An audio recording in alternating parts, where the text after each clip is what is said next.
trick. Get him, whoop that trick. Get him, whoop that trick. Boom, boom. Oh, she'll find it, man. Find it. Speed it up. Speed it up. Hey.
Microphone check 1 2 2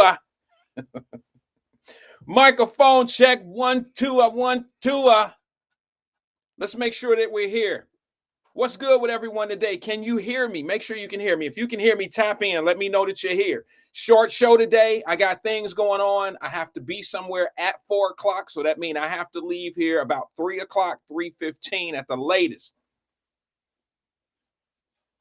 Be short with your words. Be precise with your words. Make your words count. If you want to call in today, the phone number is 513-310-0546. Thank you, Donna. Auntie says the mic sounds nice. I'm going to be careful today. I'm not going to say auntie today, Donna. YouTube good, Preston? Thank you. You might get mad at me today. Some people act like they didn't really hear what was said out loud. Michelle Hardy, what's good, sis? How's that mug holding up? It's a damn shame. I call out Michelle Hardy every time I see her name because she's so sweet. But I always address her, and then I say, how's that mug? She bought one of the Wyatt Live mugs. And I told her that you know how people hustle. Y'all know how people hustle. I had a buddy of mine, Lord, I hope he's not watching this one. He live in Atlanta, but he's my best friend from back, like from school. And we went to school together, and he's from Detroit. And of course, I'm from Cincinnati. And we're Midwest kids. We're Midwest boys. And my man, nothing but a hustle. I mean, like he a grind hustle. He know who I'm talking about. He know I'm talking about him. But man, I remember going into Atlanta. I was going to a funeral. No, actually, I was going to a how could I get this wrong? I was going to my wife's family reunion on her side of the family, and we went to Atlanta. I got to Atlanta, yo. And y'all want to hear this story, or y'all want me to move on since it's a short show? I got my retainer in, so my S's are going to be really sharp. Y'all want to hear that story real fast?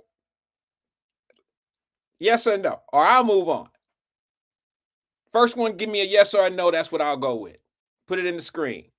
Short show today. I'm telling you, I'm clocking out at 3 o'clock, the latest. You want to hear it? Yes or no? Y, S, Y, or N? Put it in the screen. Let's get it. Come on. Let me know. Because I got another little icebreaker I want to talk about before I get to my topic, to be honest with you. Do you want to hear the story? How your friends will hustle you? Donna said, I'm listening. I'm nosy. What up, Ed? Black Lion, what's good, brother? Darren says, move on because I'm going to call in and make a MC. Hold on, screen move. Move on because I'm going to call in and make an MC want to sing for a living. I don't know what the hell that means, Darren. Make an MC sing. Let's get it. All right, so I'll go to Atlanta on my wife's. It's a quick one. It's only 2 minutes. 2 minutes. 2. I get to Atlanta and we stand downtown at a hotel. My partner comes swing by and see me. Now, you know, we regulars. We see each other all the time at that point. You know, we were younger. This was 20 years ago. So he swing up to get me. Now, keep in mind, he's a hustler, not street hustler. He's just a hustler, you know, get to the paper. That's what he do. Let me fix my camera. He comes to pick me up, right? And when he come pick me up, I'm thinking, shit, my man been in Atlanta. You know, he moved from Miami. You know, when he left, you know, he went to Miami when he got out of school and all that. Was down there for a while, so he was turning up in Atlanta. In Miami, and then he moves to Miami. To Atlanta. It's a little confusing. He ends up in Miami out of school. Then he moves to Atlanta. This was during the 1990 Olympics. Was that 90? This was when the Olympics, when Atlanta was getting dug up out the dirt, the red dirt, and they was getting ready for the Olympics. So I think it was 90 or something like that, 90, 96. This is how long ago it was. I show up in Atlanta. He picked me up from the hotel. I'm thinking my man coming to pick me up. We about to go turn up. He about to show me Atlanta. He about to show me how to get to the money and this and that. My man picked me up and we ride 1992. Thank you, Darren. We ride all the way out to like the airport. Y'all know the convention center is out at the airport. It was then. I don't know where it is now. It might still be there. We get out to the convention center and I see Bentleys, Benzes, and every Vipers, every big body car. 1996. Okay, no problem. It was 96. Every whip that you could possibly think of. And we were right. Y'all know that Atlanta, that convention center is right by the airport. So I see jets over here and I see a bunch of us. And I'm like, they getting off jets. They getting off PJs. They got Bentleys, Roses, Lambs. And I'm like, my dog. Now, what I didn't understand is my man didn't pick me up in none of that. I'm staying at the Four Seasons downtown in Atlanta. He roll up in something that's making a little bit of noise. I ain't mad at you, Val. I ain't mad. It got hum in it, little beat. You know what I'm saying? He picked me up. Now I'm broke. I'm broke, but I'm rich. Y'all understand? Y'all know that. I got a ton of friends back then. We were broke, but we was rich. You feel me? Because being broke is not, poor and broke, two different things. So I'm broke, but I'm rich because if I get some money, damn it, I know what to do with it. You know what I'm saying? I know what to do with it. So we get out there to the convention center by the airport and I see all these mink coats. Now, damn near it was a little too hot for the minks, but when you got it, I guess, they got it, they gonna wear them. It wasn't summer, but it was too hot for a mink. We roll in that joint and he got me on everything. He take his little card. It's a little black card type thing. And I'm thinking, yeah, that's a black card. So he tapped, pay for me to get in, and I'm like, fuck, we paying to get in something for? What we doing here? You know what I'm saying? But I was thrown off because of the big whips. I was thrown off because of the the wallpaper. Everything that was around me was rich. So I'm like, okay, I'm locked in. We walk into the convention center and there's a ton of us in there. I guarantee you there had to be about 600-700 people sitting like we were in like going to a movie theater. It was that type of form with a stage up front. And I'm sitting there and all of a sudden the lights dim. The lights go down. And when the lights go down, I hear this roar, this like thunder and lightning roar. And the screen comes down off the stage and the curtains open. And I'm thinking to myself, what the hell? Can anybody think? Kill my story. Can anybody think what the hell I just sat in? What did I go to? Where am I at right now? Because the younger Wyatt, I wasn't dumb, okay? I wasn't naive, but I was kind of, I was kind of primed and prepped and ready to go in a direction. Like I was just coming off that. I was hooked. I was crook and book at the same time. Just coming out of school, but I still had that hustler's grind. You feel me? So I was hooked. I was crook and book. So I didn't really know how to, I didn't know how to take it. Hold on one second. Let me make sure let me check this. I got a call coming through. Give me 1 second. Okay. That's a different number. Sorry, I'm waiting for someone to call me. And no, it ain't that, D. DA said Magic City. Darnell said Magic City. No, I know what a strip club looked like. I wouldn't have walked in. Baby oil and shit all over. I would have not walked into a strip club. But I'm thinking, I'm going in. There you go, Donna. Donna on track. I'm sitting down. Now, let me ask y'all something, because some of y'all gonna know, because some of y'all cousins and shit used to get y'all with this. Anybody remember that juice called Tahiji or Tahiji? Not the pop, not the Tahitian treat. This was something that was in like a wine bottle, and it was called Tahiti or some shit like that. And this used to be, they would sell it as it was some type of cure for everything that was wrong with your body. Whether you had cancer, whether you had diabetes, it was one of them things that was selling. And it was like, you drink this and it'll make your cancer go away. You drink this, it'll make your diabetes go away. You drink this, it'll make your poor eyesight go away. Anybody remember the Tahiti? I guess not. Well, anyway, it was a drink. Ra says Tahani. And that's how it was spelled. I just can't pronounce it. Tahani. Okay? It was called Tahani. And they had a couple different flavors, a couple different styles or whatever. But what it was a hustle. And I didn't realize it. I didn't know that it was a pyramid scheme.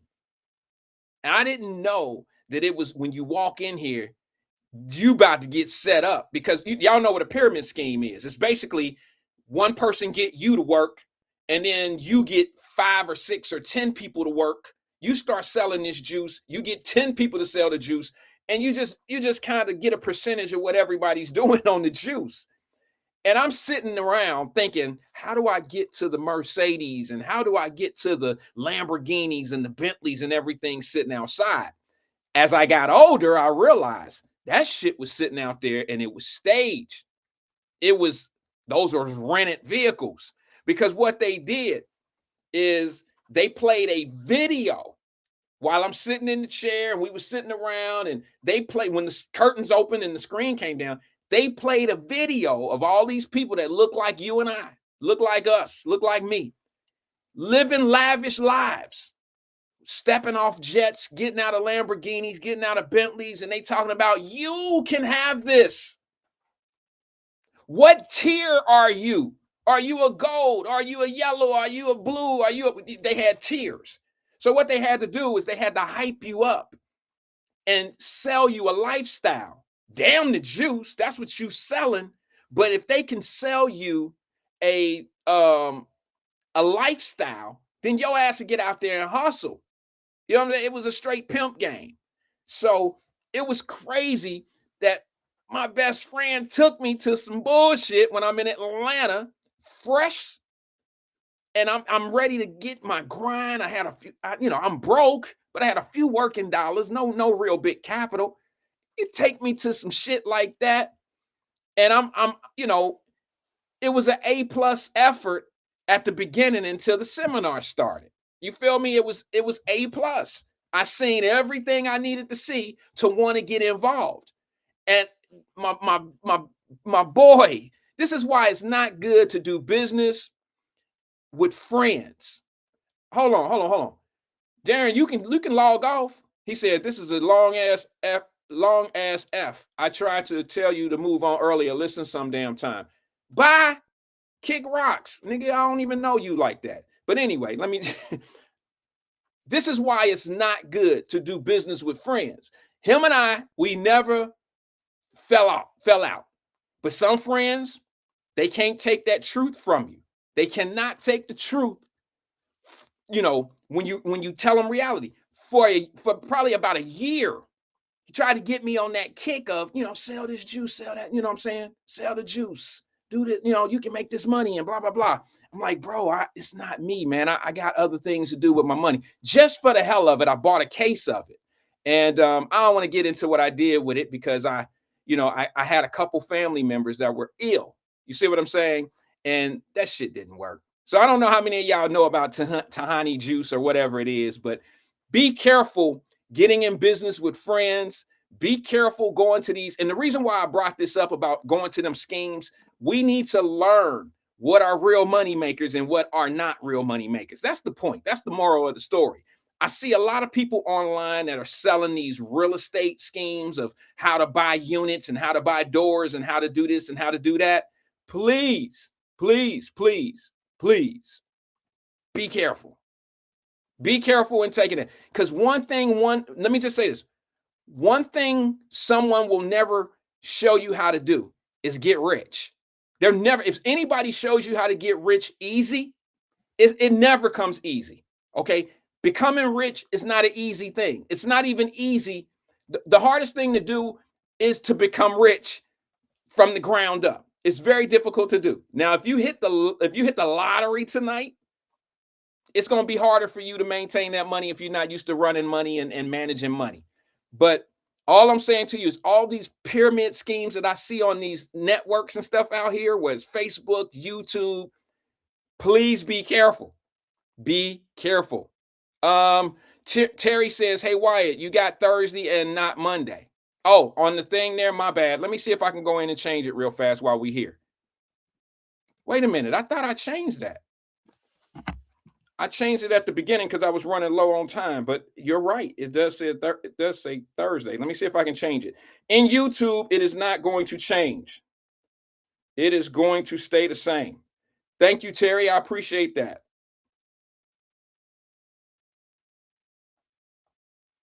Thank you. I appreciate that. I really do. All I can tell you is be careful on the get rich schemes. Hey, Darren, I was just playing, bro. I was just giving back the energy that I was feeling. That's all. It's all cool. I'm just today one of them days. I'm just, I'm in my head. I'm doing a lot of stuff. No offense, brother. You've been here, stay here, rock with us. I get like that sometimes. It's kind of like if you know anything about baseball, sometime I'm expecting a fastball and it ended up being a curve and I react. I swing at a fastball. You feel me? I swing at fastballs. Curveballs tend to throw me off a little bit. You know how you swing at a fastball. You know what I'm talking about. Be careful of the pyramid schemes, guys. It's the easiest wrong thing to get into. It's a hustle. It's a scam. Be careful. You're never going to become rich off a Ponzi scheme. Okay. You're never going to be rich off of a pyramid scheme, especially if you're all the way at the bottom of the pyramid. Now, if you start one, as long as you're willing to go to jail for a few years, it might work out for you financially. But you have to be careful because it is definitely not worth the time or effort. You know what I've learned? Let me say this before I move on. What I've learned in life is that putting in the work to do it the right way is definitely hard, okay? But I've seen a lot of people try to become successful by doing it the wrong way, and they put a whole lot of effort, even in putting it in the wrong way, like doing, breaking laws. And I'm saying to myself, if you have that much aspiration and that much strength and that much, focus in doing it the wrong way, why don't you try doing it the right way and see how things, see how things work out? You know what I'm saying? Like, I'm going to show you a video of a young man who's talking to some young men in the penitentiary. This is not a penitentiary show. I'm not even going there. This is a motivational thing. I'm trying to tell a lot of people that jail needs to be different. Jail is not a deterrent for a lot of people. It really isn't. We had that conversation last week. Jail is not a deterrent for a lot of people. And we got to change the jails.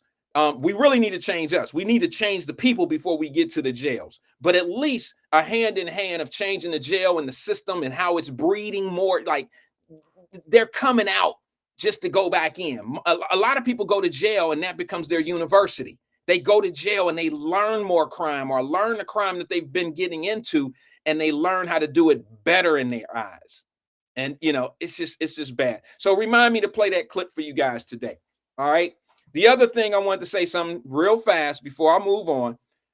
I have an issue. Maybe somebody here can help me with it. Maybe what's his name? Darren can help me with this. Is it Darren? I think so. Maybe someone here. Yeah, Darren. Maybe somebody yeah, Dave Heron saying, Wyatt, keep those hands back. Curveball. I used to extend my leg halfway. You know what I'm saying, Dave? My step forward. I used to, before, on release, I'm already stepping forward, but I'm only going halfway. That gives me room to take another step if I have to, if the ball breaks. You feel me? So I do keep my hands back. Good advice. For those that know baseball, you know what I'm talking about. Okay, Darren. All right. Maybe you guys can help me with this. For 3 years, the last 3 years, I was on Verizon. Okay. I should say the last 5 years, but my 3-year contract, it was not a contract. It was, I financed all 4 of my cell phones. And at the end of February, that was my last payment on my 4 cell phones. Now, I had been paying, if you look at your itemized bill, it said that I had been paying $35 a month for each cell phone. So that's what, 35 and 35 is 70. That's $140 a month in cell phone purchase from financing them 3 years ago. And February the 28th was my last payment. So let me ask you, doesn't it make sense? Let's just say, for argument's sakes, doesn't it make sense that if my bill is $400 a month with financing the phones and Apple Music and whatever's on there, doesn't it make sense that now my bill should be at least 120? What was that? 70 and 70 is 140. It should be at least 140 a month cheaper since I'm not financing the phones anymore. Isn't that basic math? If I'm paying $400 a month for these five phones and I'm financing 4 of them at $35 a month, shouldn't I be paying $140 a month less just because I don't have to finance the phones anymore? Now, explain to me how, when my latest bill just came out, it only dropped $16. You know how you can see on your wireless account, you can see your next bill prediction is going to be this amount of money. And it's telling me you no longer have the cell phones that you're financing, and it dropped my bill $16. So now each one of them cell phones went from they say I was financing $35 a month. Now they're saying that 2 of them was $8.60 a month, and the other 2 cell phones was $2.60 a month. I'm like, this shit don't make any sense. How do I only now save $16 a month, not financing $140 a month anymore? So I called Verizon, and I'm just saying my bill was $388, so close to $400. I was rounding up. Now it goes down from, and I'm arguing like, damn, is this not basic math? I'm arguing. How does this make sense? So of course I'm talking to someone. No offense, but y'all know how it is when you call those wireless places. You barely can understand half the shit coming out of their mouth, and it burns me up. I think they do that intentionally so you'll lose patience, but they don't understand I'm a patient man. So here come somebody, Abdul, I don't know his name. You know what I mean? It's a fake name. His name Paul, but I know your name ain't Paul where you live. But anyway, I can barely understand the shit coming out of his mouth, but I can hear the numbers. And I'm like, wait a minute. How is it that this? So he's like, well, that was an old plan. And now that your phones are paid off, I don't care nothing about old shit. I want to know where I'm at right now. Redo everything, take the phones off. I'm not financing phones. So now where am I? So I think that everybody in here, everyone on your cell, if you have a cell phone account in your name, you should call your provider and find out exactly what you're paying for. This is the second time I've done this. The first time I've done this, I was with Sprint, and Sprint had a phone number attached to my account that was a dummy phone. I didn't even own the phone. I didn't know anything about the phone number. I didn't know any of that. Okay. It was a phone number that they attached to my account to make sure that I would qualify for the discount. I didn't know anything about that. So when the discount ran out or whatever, the account, the term ran out, here I am paying an extra $30 a month for 2 years on a phone number that I didn't know anything about. And I'm like, how the hell do they get away with this shit? Am I the only one that don't keep up with their cell phone? When they send you itemized billing, do you know what they talking about? I mean, I find myself to be somewhat intelligent. I'm not a dummy, but damn, I'm looking at things, and I swear, I promise you, they put these things in categories that make sense, but then when the shit comes to light, it really don't make sense. All that shit that they be talking about on these commercials, $25 a line. I ain't never paid $25 a line. Never. It's always $35, $40, and then you got the Apple Music is $10. Each phone is costing me about $80. By the time you add everything, where is that $25 a month? Where is that at? The cons, the games. So I called over there. I'm like, listen, I'm about to go back over to Sprint. I'm going back to Sprint if y'all don't work this out. I need to know what my payment is now. I was paying that high ass payment because I was paying off $4,000 worth of cell phones. Y'all know those Apple phones are $1,000. They're $1,100. And I didn't want to just cut a check. I'm like, all right, I'll just put it in the payment. 1.5% interest rate. That's nothing. You know what I mean? Okay, I gave y'all extra $120 over a 4-year period or a 3-year period. Okay, I can handle. No big deal. You know what I'm saying? No big deal. And I have a protection plan. Let me just say this one to you. The protection plan, it's damaged where if anything goes wrong, lost phone, damaged phone, cracks, anything. It used to be $68 a month for all the phones. Now it went down to $6.99 per phone. So it's like $28 versus $68. This is stuff that could be done right now in the middle of your phone situation, whatever you're using. If I was you, just like I did the credit card thing for everyone here, if I were you guys, do it today. Do it after the show. Call your cell phone provider and threaten to leave their ass. Threaten to leave. And tell them the reason why you're leaving is because you're thinking about, you're going to take the Sprint deal. You're going to take the Verizon deal. You're thinking about going over to such and such. This phone is out of my reach budget-wise. I need it to be this. And I guarantee you they're going to find a deal.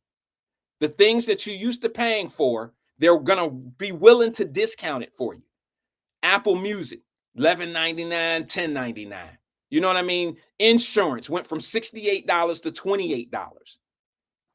Look, a lot of people going through it right now. These are the ways that I found to discount certain things and to be able to save money in different directions. Call them.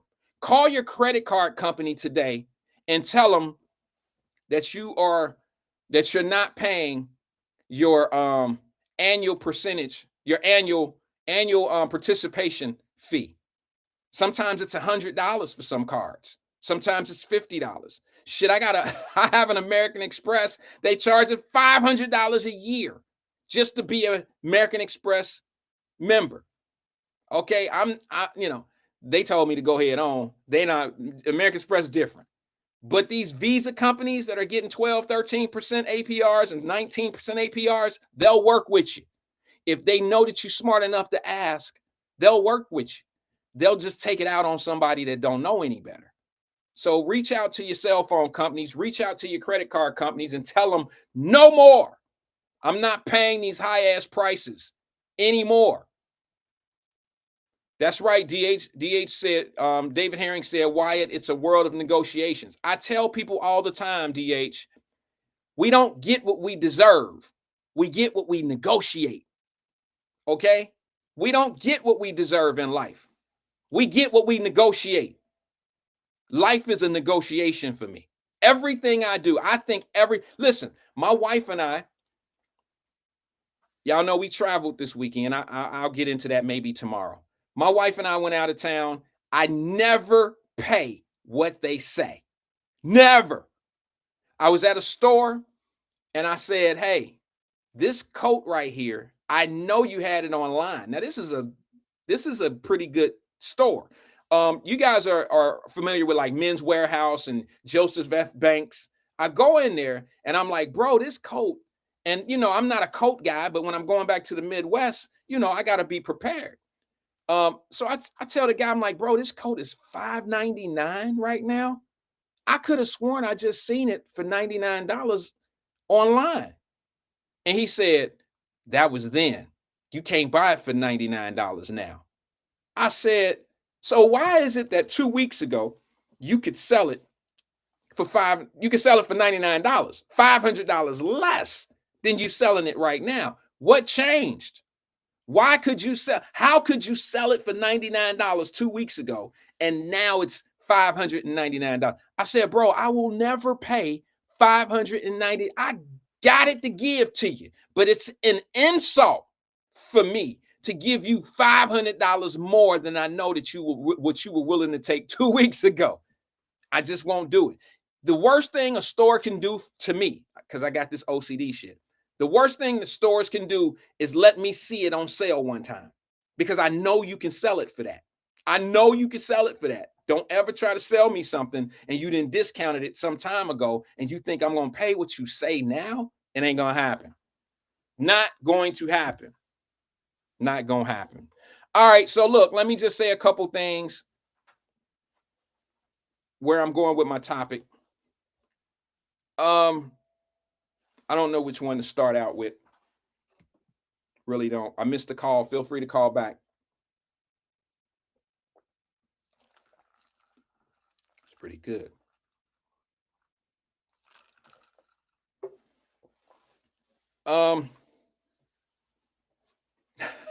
What is that? What is that? Oh, it hasn't come onto my big screen yet. Brent Beard says, is Wyatt negotiating at the Dukesters? What's that? What is that? What is that? I see it. Oh, what's up, DV? He said, I have OCD too. Yeah. There's some things that, bother you a little bit. It has to be lined up the right way and things that you see. All right. So did you guys see in the news that in Cincinnati? Oh, let me make this announcement first. I know I'm all over. It's Monday. Give me a break. Okay. I got a lot on my mind. I'm doing a new YouTube channel. Okay, it's called Wyatt Live Digital. So all my YouTube family, we're going to be transferring you guys. I'm going to need everybody to subscribe to the Wyatt Live Digital. Okay. I'll have it posted here probably this week. I'm finishing up a few little touches on the site. Everybody on YouTube, get ready to transfer over to Wyatt Live Digital. You can probably find it now, but I'm going to give you the link, and I'm going to give everybody the link probably sometime this week. Wyatt Live Digital. Okay. It's on YouTube. I'm going to go over there and start doing what I want to do. I think I'm ready. I think I'm ready to stop talking to just one demographic.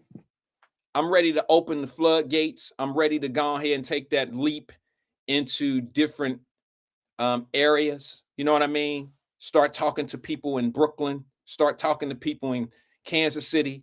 I think I'm ready to talk to everybody around the United States and worldwide. I think I'm ready to do that. But in return of doing that, I probably won't come on every day.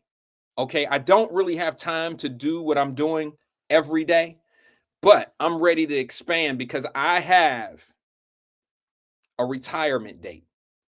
Oh, I have, my wife and I did, we had our, we went out of town this weekend and we had our talk, and I am ready to retire. I'm ready to stop. I'm not really ready. I'm not really ready, but I'm ready to slow down. I'm ready to slow down. I'm ready to do things that I need to do for me.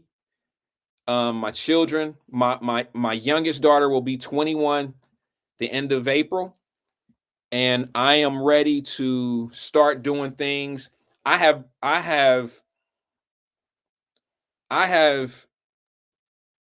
probably worked 14 hours a day my entire life. And it's time to take care of me.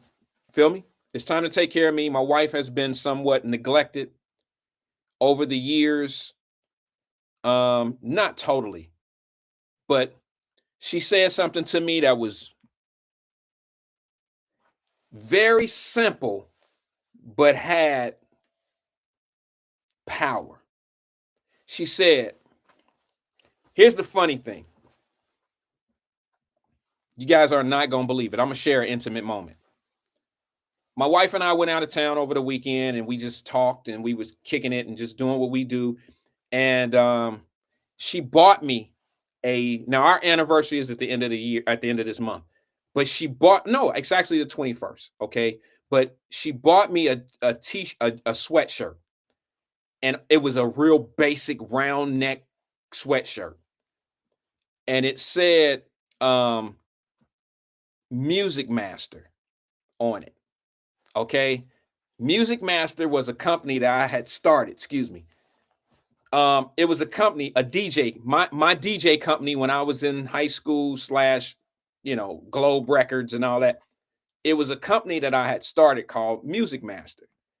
And my wife remembered that, bought me the basic, unbelievably the most basic black sweatshirt, and put in script in that, like, Velveteen. Y'all remember Velveteen in Cincinnati? Script lettering that you iron on. It was a real basic t-shirt. She put it in this real nice gift wrap back. We're not giving out gifts, but she give me this, and we're out on the boat. And she was like, I want to get you something. And it's an old throwback Music Master sweatshirt. And she said to me when I opened it, I'm like, what is this for? She said, I want us to go back. And I'm like, is this why we're eating Little Caesars right now? Because we're eating Little Caesars. If y'all know the Little Caesar story, my wife and I, we ate Little Caesars every day because it was $5 hot and ready's every day. Every day. That's all that was what we ate. So she gives me this Music Master sweatshirt, We eat, we open up. Now we're on a really nice boat. When we get this, well, I guess the hot and readies are like $6 now. So we get this hot and ready pizza, and she's ready. She's like, look, she said, remember these moments? Remember this time? I said, yeah. And she said, now look where we are. You've worked this hard, Rand. She called me Rand. You worked this hard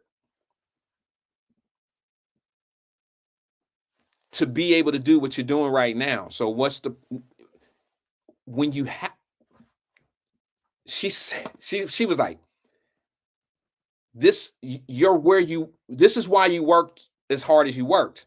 What's the point in having it if you can't enjoy it? The most simplest thing I've ever heard. I have never, no one's ever told me that I love. No one, I've always heard it in the air, and you can grab words and you can hear other people say things to people. You can hear podcasters and people say things. That shit don't matter to me. I really don't pay a lot of stuff attention.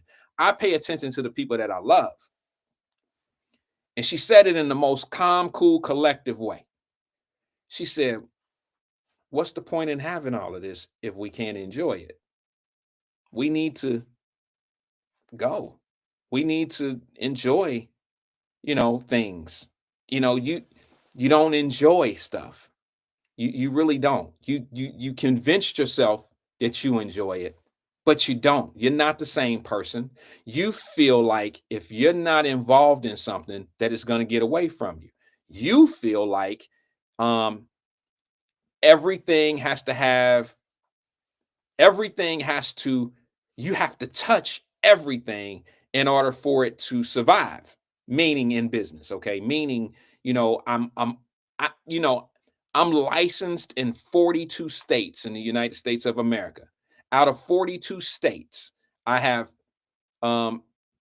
36 offices, partnerships, where I'm the, she says, you're on the phone with 10 to 12 offices per day, dealing with all these issues all day, every day, at night. When are you going to find time for you? Great point. Great point. I mean, so she said it. You've worked this hard, this many years, and I know that you're not enjoying life. I see you. Now, I love to travel. I love to do a lot of things. I've gotten to the point, the last right after COVID, I was going places with my family, with my daughters and my wife. We were all going places together. We took a cruise together. We took a big cruise. We did a lot. We went to Africa. We did a lot of things. And you know what my family told me to do? They would not allow me to take my cell phone. I couldn't take my cell phone. That's probably why when I went to a lot of these places, you didn't see me go live. You didn't see me take a lot of pictures. If you've seen me in any vacation pictures or pictures with my family the last 4 or 5 years, probably about 5 years now, maybe 6, yeah, probably 6 years now. Those were pictures that were taken probably by my daughter's cell phone, and I just transferred them over to my phone or whatever. You know what I'm saying? So they won't allow me to take my phone because I'm not able to stay away from the phone lines. I'm not able to do that. Hold on. Carolyn Smith, what's up, sis? She says, Wyatt, hold on, it's moving on me. I'll get to it, Carolyn. Wait. Okay, here it is. She says, Wyatt, of course, excuse me. She said, Wyatt, of course, I'm just on the outside looking in, but you seem like a person who always wanted more. Chasing is like a sport for you. Do you ever know how to relax? It seems like your mind is always on go. Again, I'm on the outside looking in. No, I think you do have a pretty good perception of who you kind of know me. Like, yeah, I would I'm guilty of that. I know I'm a very difficult person to live with. Here's the thing. An old friend of mine, I promise this is my last point, before I talk about something. An old guy told me, who I don't even mess with anymore, it was that old mentor who turned left on me or whatever. He told me a long time ago, and fellas, listen clearly. Listen clearly, fellas. Listen clearly. He told me a long time ago, he said, when you have a problem in life, young man, you have a problem. But when your wife have a problem, y'all got a problem. When your daughters have a problem, y'all got a problem. He said, men, now ladies, as much as you guys want to be help us solve our problems and be there for us, we love you for that. But a real man is going to go through his battles by himself, like problems, situations, the office, dealing with people out here in the world. I don't want to bring that type of chaos and disruption to my house. I don't want to bring that kind of chaos and disruption and talk to my wife about stuff like that. Now, my wife will talk about shit from the office. Somebody backed into this parking space at the same damn time. And men just kind of sit there and be like, yeah, for real? Damn, that's fucked up. You know what I'm saying? And wives want us to listen, fellas. Okay, they want us to listen and they want us to engage a little bit. Just don't ignore it. Don't just act like it's some dumb shit. You know what I'm saying? Engage a little bit. All you got to do is just be like, that's fucked up, babe. They did that? For real? That's all you got to do. You don't have to have a full blown out explanation of why some shit is tough for her that day. Okay? But men, our problems are our problems. Now, my wife, all these years, have always wanted to be part of my problem. Not like that. I'm just saying she's always wanted to. She's the type that, babe, what's wrong? What can I do? How can I you're not part of the problem. Look, I'm a problem solver. And let me just tell y'all one thing about being a problem solver. Solving problems never involve anybody that don't have shit to do with the problem. You're not going to ever be able to help us. Okay? Problem solving only can be solved by the problem or the people that are the problem or the problem situation, the people in the shit. You know what I'm saying? Those are the people that can fix the problem. This is what's wrong with a lot of communities. You got people that are not really part of the problem trying to fix the problem, and you can't fix something that don't want to be fixed. That's the most frustrating thing when I hear people going to these community outreaches and community this. And I know it sounds bad. I know it sounds bad to say this. How's it working out? How is it working out every time a shooting happens in your city or a stabbing? And we're going to get to that. How does that shit work out when y'all go up to the high schools and meet, or y'all do a community outreach at the church, and y'all go into church and the choir, the preacher talking to the choir? Everybody in there knows what he gonna say because he's been saying this shit for decades. But now let me ask you a question. How many other people that are actually part of the problem, who toting the guns and out here shooting and stealing and hitting each other, how many of them are sitting in those meetings with you right then and there and hearing what the problem is, and they can raise their hand and say, the reason why I do this is because of...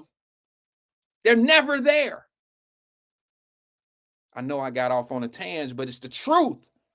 This is why I get frustrated when, no, baby, you can't help me with this.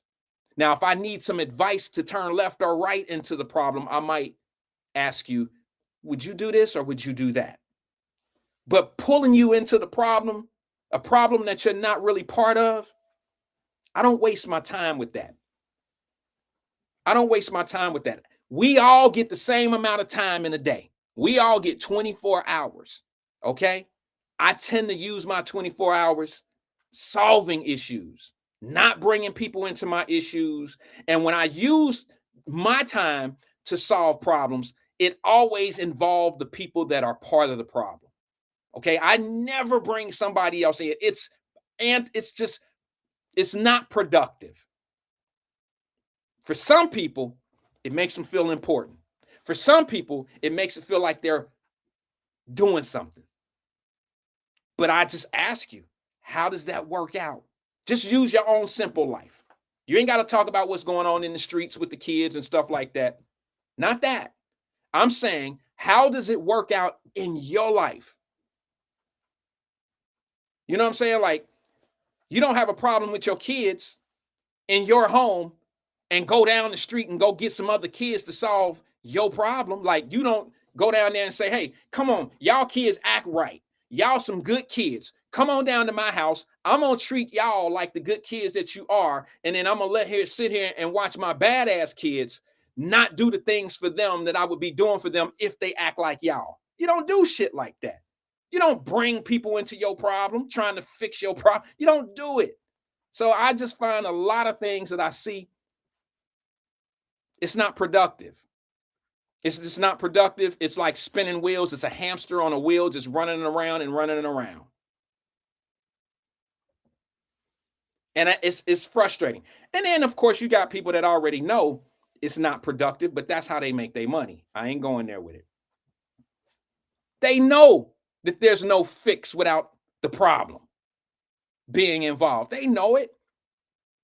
But if there's a way to make some money, people will keep those problems going on and on and on. That is it. Hey, I read over the weekend, couple stabbings in the city of Cincinnati. Now, when Wyatt Live Digital starts, we're going to be talking about everywhere.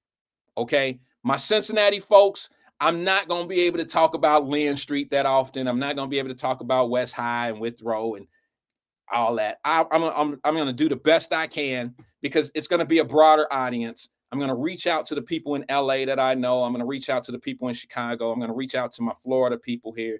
It's going to be a little bit different. So I might not be able to talk about specific areas, and I may not handle just Cincinnati news like I've been doing over the last few years. I want to try to talk about a lot of things. And I'll just be honest. I talk about Chicago a lot because I'm a Midwest guy. And the Midwest Chicago is the largest city in the Midwest. And just like on the East Coast and the West Coast, the largest cities are always the ones that first get hit with the dumb shit. You know what I mean? Like policies, bad policies, and the repercussions of those policies. They always experiment in the big cities, big metropolitan cities, LA, New York, Chicago in the middle. So I always use Chicago as my Midwest city that I use when I'm talking about things. I noticed in the news over the weekend, y'all know the weather getting better in Cincinnati. Y'all better look out. You better watch out. A stabbing in Westwood. A stabbing. 2 teenagers. So now let me ask y'all. We got a knife problem?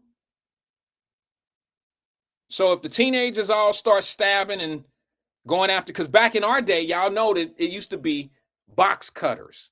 I don't know, you ain't got to be from the streets and all that. I'm not trying to be that street dude and all that old rough, tough, raw type of dude. I'm just telling y'all, young ladies used to put razor blades in their mouth and they would pull them out to fight. I mean, it's a B-more thing. It's more of a Baltimore East Coast type of thing, but it shifted over to the Midwest a little bit later. But are you going to say that now we got a switchblade? We got a knife problem. What are we going to call that? Because I'm noticing a lot of people been getting stabbed and sliced last 6 months. It's been more of a knife thing, slashing. Back when I was in school, I remember girls was carrying switchblades, and razors, box cutters, stuff like that. What it was, let me tell you why females was doing it. Boy, y'all can be treacherous. Y'all could be treacherous. Women and men are different when it come down to making shit rough on you. You understand? Y'all just different. Y'all want to stain a motherfucker's life. Stain it. No spray to get it out. You want to stain it. Back in our days, girls used to carry box cutters and razor blades, and they would cut each other in the face. There's no fixing You can't stitch that to ever work again. Like, you're always going to have this reminder of Stacy cut her ass in the face. Stacy, you know what I'm saying? You're always going to have a reminder that you had a fight with somebody, because a razor blade cut in the face that'll never go away. And that's almost like the worst thing you can do to a young lady. That's almost the worst thing you can do to a young lady, is to cut her in the face and to stain her like that. And I don't understand why somebody would want to do that. It take a special kind of nasty individual to have a fight with somebody and have that reminder on that girl's face like that forever. I know some of y'all know what I'm talking about. Some may not know, but y'all know that they used to fight like that. They would take box cutters and razor blades, not stab them, but they would cut them in the face. Leave a reminder. Men, I don't think men really did shit like that. They'll stick your ass. You don't see too many people running around in the penitentiary with sliced up faces. They'll shank your ass. They stabbing to kill you. But women, cut in the face. Let me see. Vernon Jordan, what's up, bro? Y'all know Jordan had me blocked. Vernon finally unblocked me.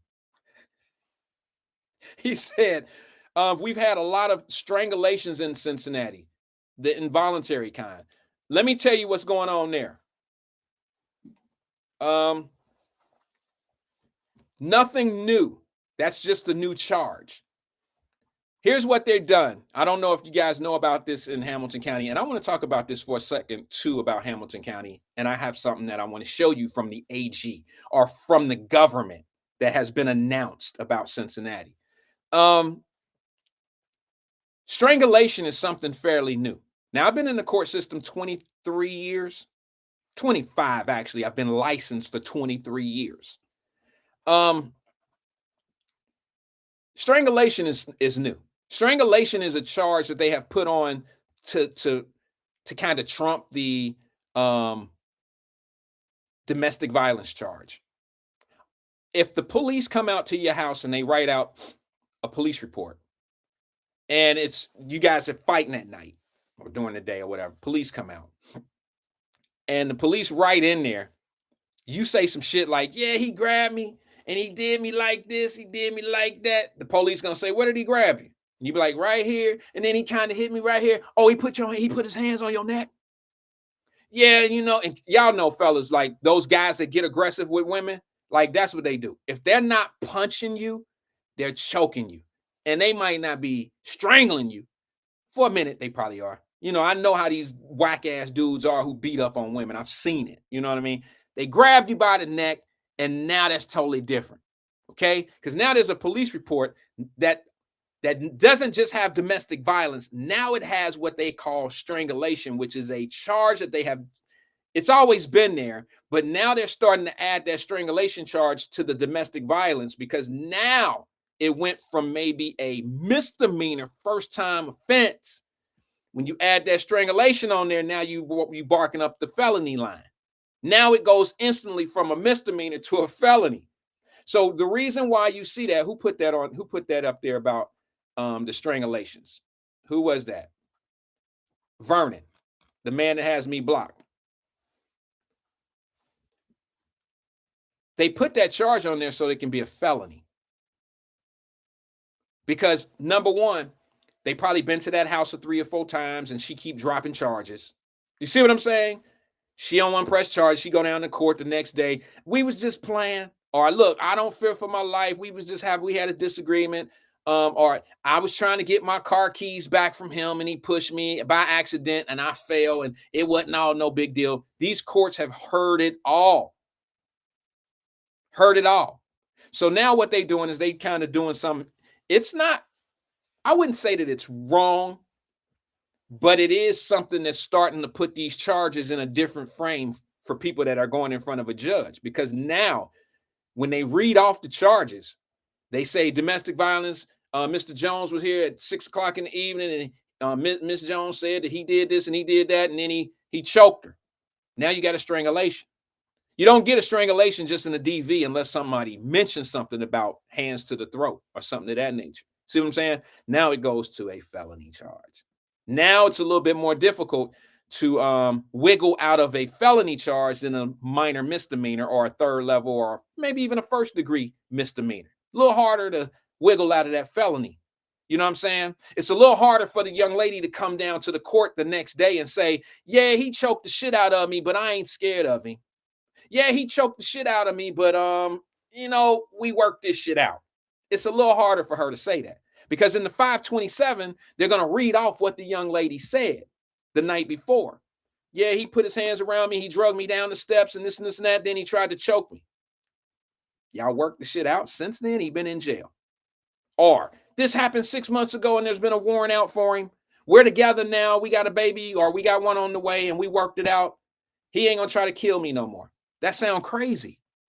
So it's a little harder to escape that. That's why you're starting to see strangulation charges. It's not like everybody all of a sudden start thinking of a new way to handle they business with a woman by trying to choke her. Men been choking ladies forever. That's the domestic violence way. I do not condone violence, especially towards women, but that has been the normal thing. I can't ever remember any domestic violences coming to the court. And in most cases, men do the thing where they grab the woman and grab them and, because she talking and all that old shit. And yeah, I can see how strangulation is now being a new charge because it's something that adds more points to the charge, if that makes sense to you. Okay. Adds more points. Let me go to the phone lines before I go all the way out. I have about 45 minutes left in the show, so let me get a few opinions and let me get a few ideas from some people. Good afternoon, caller. This is Wyatt. Who am I speaking with? Hey, how you doing? This is CK, man, calling out of Cincinnati, Ohio. Hey, CK, how you doing today, brother? How you feel? Hey, man, this is great enlightenment knowledge that you're giving us about the choking law, about strangulation added to the domestic violence. I know as a father that must you thumbs up in that one, or how you feel about that one, or you neutral? How you feel as a father of daughters? Well, none of that really matter to me. I don't. That's a hard question for me. I don't know. I don't know. Oh, I hit you with a hard one. Oh, he's not getting up, Jim. No, it's kind of a confusing question. It's not the. That's what I hit you with, man. Of course, I believe. But yeah, I like, but I like your enlightenment and your knowledge because this is stuff that people need to hear. I listen to Wyatt Live and I listen to the lead attorney.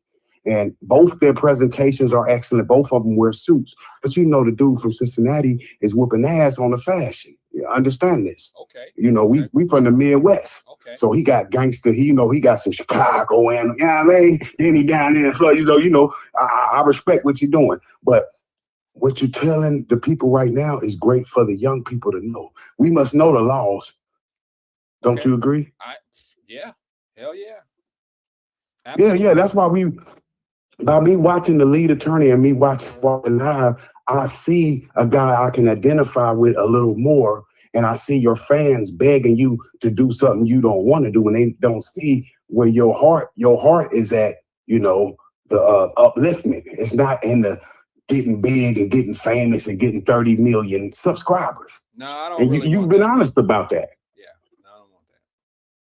I'm not built for that. This is where you help the youth, sir. When you teach them about domestic violence, we don't need this because if you tell the youth, if you get domestic violence on your charge, you are not allowed to carry a weapon for the rest of your natural life. Your thoughts?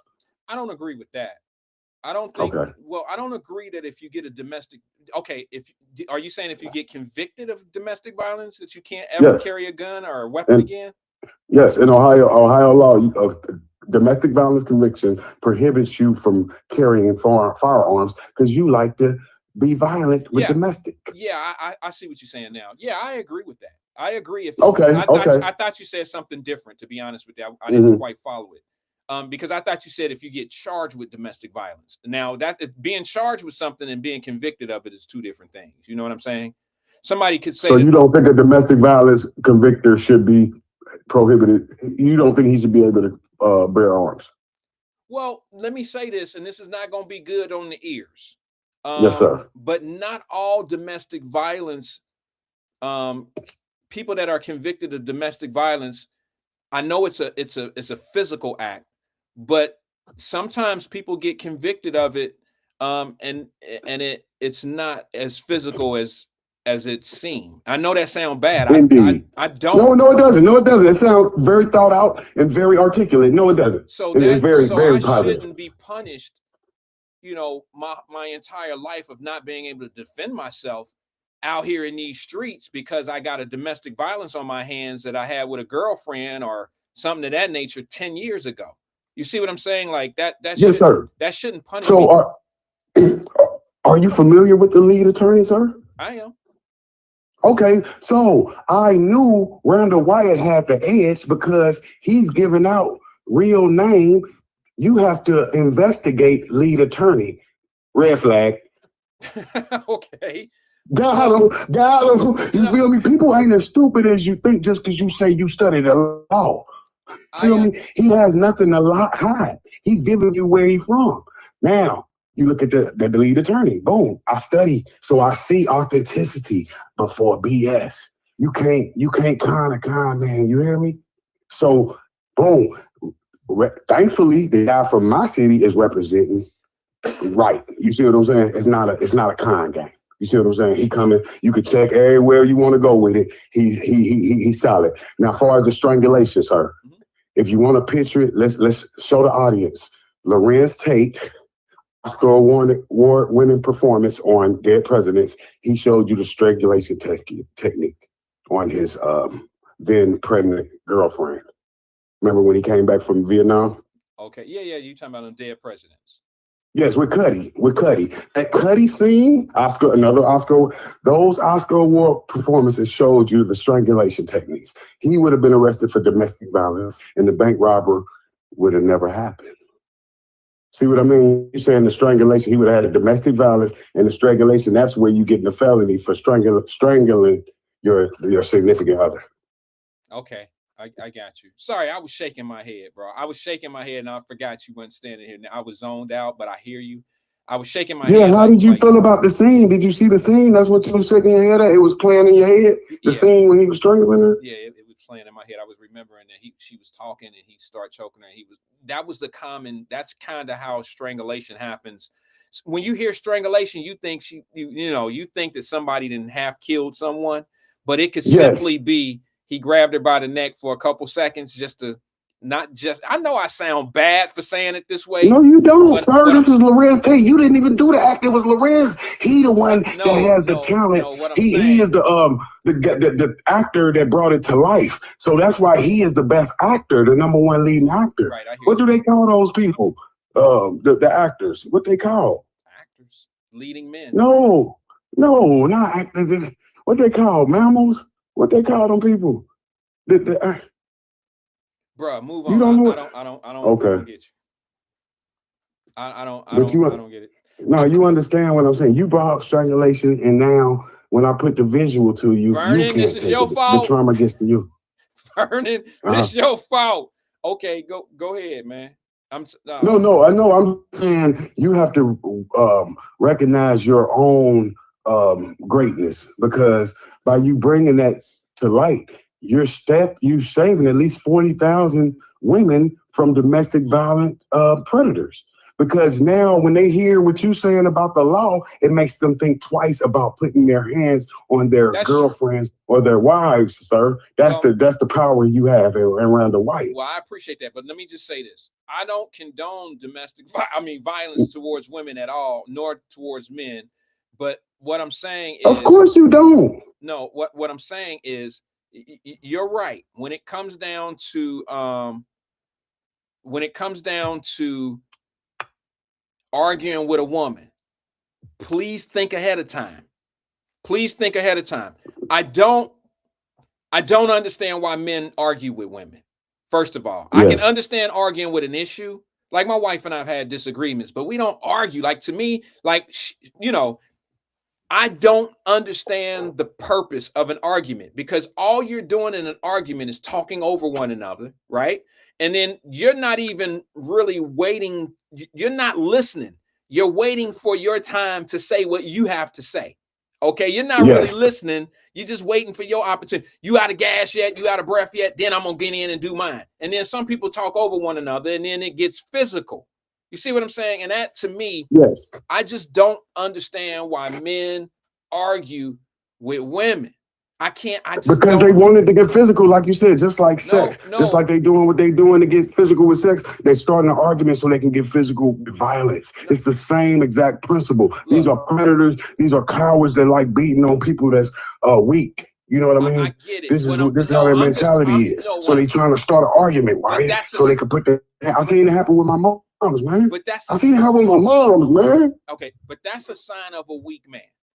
I can understand being upset. I can understand making a point and then just like, okay, bounce. But to have a verbal disagreement back and forth, I don't get that. I don't get it either, especially if it's your woman. All right, like I would never have an argument with a woman that's not my woman. That ain't gonna never happen. I can have a disagreement with them. We can have a conversation. It might seem like an argument. It ain't really an argument. But because, if she's not my woman, it ain't going to go my way anyway, probably. You see what I'm saying? But if it's my woman, we can have a disagreement and we can just go back and forth. But we got to be talking about the solution of our disagreement. I'm not talking about what happened. I'm talking about what we need to do to fix what happened. See, that's the difference. Some people like to have arguments about what happened. I'm not that dude. I'll leave, walk out. We'll fix this shit when it's time to talk about the solution. I don't want to talk about what happened. Now, I'll talk about why, because in the why is the solution. Why something happened, the solution is in there. But I'm not going to sit back and have no conversation, especially with a woman. Now, with a man, it all depends on how he want to deal with it. You feel me? Like I have an argument with a man, not necessarily an argument, but a debate, because I can go wherever it need to go because it's a man. You feel me? Like if he want to, you know what I'm saying? It don't have to be no physical. I'm not talking about no tough shit. I'm just saying, however he want to do it, we can do it. But with a woman, women and men don't even argue the same. And if you find me a man that can argue like a woman, he's suspect to me. I'm just being honest. If you got a man that a tongue wrestle with a woman and arguing and shit, he's suspect. They be like you said, the suspect guys, you be like, damn, you're a great debater. You're a great debater, but like you said, you're suspect. But I want you to understand, as a man, as two men, we both, if we're having a disagreement, we're looking for de-escalation. We looking to move on and be cool again. We're not looking to like destroy each other and fight. Like you said, we're men. So if me and Wyatt have a disagreement, we can have a cup of coffee and talk over. I'm not trying to embarrass him, humiliate him. We're trying to get through our disagreement so we can go home and go on with our lives, right? Just because we're black men, we're not trying to kill each other, people. We're not trying to go to jail. We're trying to get through this. Wyatt like, nigga, you owe me $500, man. You been owing me for $500 for 6 months, man. Come on, bro. You could give me $50 a day or something. You ain't gonna get it. Right. But you see how we can work that things out, even if it's like that. You don't have to kill me because I owe you $5. We can talk about it, right, sir? Absolutely. Yeah. And I really thank you for putting this kind of information out to the public, especially here in Cincinnati, because I'm seeing the benefits. I'm seeing the young people change. And like I said, as long as we get one of them to believe in nonviolence, we just got to tell them. We grew up with Malcolm X. We got to turn them back to Dr. King. Turn the other cheek. It's called twerking. You know what I mean? We could all do this together. All right, man. I don't know about the twerking aspect of what you just brought up. Yes, the women twerk. Came out wrong. The women twerk. That's love. That's love. Let the women twerk. No violence. Put the guns down. All right, brother. I appreciate you engaging with us today, man. Have a great day. Enjoy the weather. That was CK out of Cincinnati. Cincinnati King, he called himself. I wonder what his kingdom looked like. But I'm just curious, CK, what that kingdom looked like, King. I missed a couple phone calls, people that called in. Feel free to call back. I have 30 minutes left. CK got about 15 of those minutes. Feel free to call in, area code 513-310-0546. Let me go right back to the phone lines, and then I'll go back over whatever CK was talking about. We'll talk about that in a minute. Good afternoon, caller. This is Wyatt. Who am I speaking with? Hey, what's up, Wyatt? Twin, what's good with you, bro? I can't call it, blood. Hey, what I'm about to say. Yeah, I sent it to you. You get it? What? Uh, the popcorn shop I Oh, told you about. yeah. Popcorn joint. Yeah, out of Yeah, I Chicago. sent you the wrong one. What's popping and stuff? I don't like that, but let's get it popping. That's the one on Western. I So like you that. sent me That the one right wrong there. one. Huh? That's the wrong one you sent me? No, Or no, no, no, no, that's the no, no, right one? no. Let's get it popping. The right one. It's Okay, on okay, Western. okay. On this, Now but the it one looked I like a told you good about, what's popping, it looked like a don't good go there. area. It looked like a good area. It didn't look like Yeah, Bob. at first I The thought one you thing. at Yeah. first I thought you was You setting know me about up. Evergreen Plaza? I do, but hold on. Okay. I'm about to piss you off. I thought you was setting me up.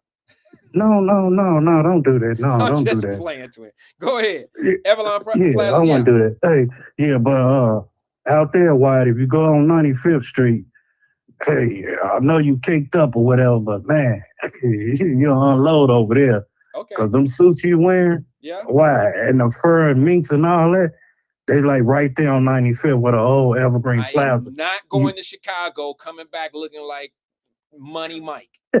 I am not going to do that. They don't have suits over on 95th like I wear suits. I am not going to buy a closet They full got of. those. I'm not. The most Tom Ford and all Bruh, that. I done seen them shoes and shit y'all be wearing. I ain't doing I it. don't know. Don't say no. I don't wear that. That's my brother. It's crazy. No, Girl talking about we need bro. to start a podcast. I seen both of y'all in one picture. Yes, y'all are twins, and I seen y'all. You didn't see me with no Cadillac symbols. I Stop seen it. them pink ass suits y'all had on. Okay, but I want no Cadillac shoes. If that wasn't a Stacey Adams special, both of y'all had on Stacey Adams and probably had on Stacey Adams socks to match that shit. I ain't gonna hold you up. We bro. did, but I ain't putting no Cadillac symbols on me. That's one because he told me we need to get a YouTube and we gonna put some. I said so if we start a YouTube channel or whatever podcast, you go wear those. He told me why not? I said no, I'm cool. I'm out. Well, he said, man, I thought we supposed to be twins. I said, man, I love you. We twins. We think almost alike. But you talking about them Cadillac shoes. He told me, man, you just a hater. I said, I'll be a hater, but no. You can't wear them Cadillac shoes, dude. Well, and everything. But y'all had on the same outfit. He just added the Cadillac emblem to his.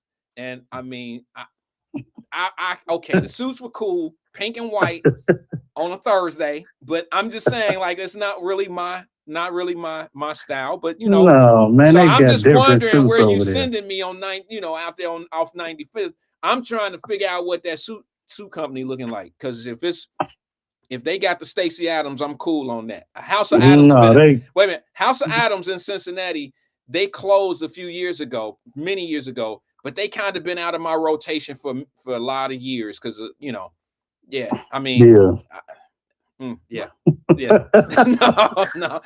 No. What I like about her though, on a real serious note, okay. I like about Barbara Marsh. She's the owner of Let's Get It Pop. Okay. And reason why I mess with her heavy because I had donated to her fundraiser, and what she built is she look out the less fortunate single parents. Okay. And she set up a fundraiser for the community and for people like that, Wyatt. So that's why, engaged with her heavy or whatever when I was in Chicago. And I like what she was doing, her movement, and she was for the community and other people's for the less fortunate. So that's what I really like about the young black lady. Mm-hmm. And so when she's older, but I'm just saying. But that's why too much made me want to rock with her because she really cared. And great hospitality and everything. Service, no rude. It's a friendly, clean place and everything, black owned. So that's why I really rock with her, man. So they number one over me with I wish she would get a spot at Navy Pier. That would be slick. That would put her right down. I said I wish yeah. She goes to the Taste of Chicago, but she go there, man. Garrett might have a competition because I think Garrett's in the side Navy Pier, if I'm not mistaken. You ever go to Nike Town when you go up there? On Michigan? Yeah. Yeah, I go there. Yeah. Michigan. Oh, do you? Yeah. Oh. Yeah. Yeah, I didn't know if you go there or Absolutely. It's not. the biggest Nike store I've ever seen. It's like 4 or 5 different Yeah, floors. Yeah. yeah. Hey, wow, that was a good note, serious love connection and stuff. Besides what your wife had told you, man. Oh What's the yeah, use about of her. having it and stuff and you can't enjoy it? I like that. I like that Well, she and think I'm everything. gonna You have a do heart your attack. thing, take time out, 1 to 3, 4, whatever, you spend time with us. And then you got your business on the other hand. And you try to equal it out, balance it out, which ain't gonna never do and stuff. And it's time to just lay back. But you're not gonna leave us, right?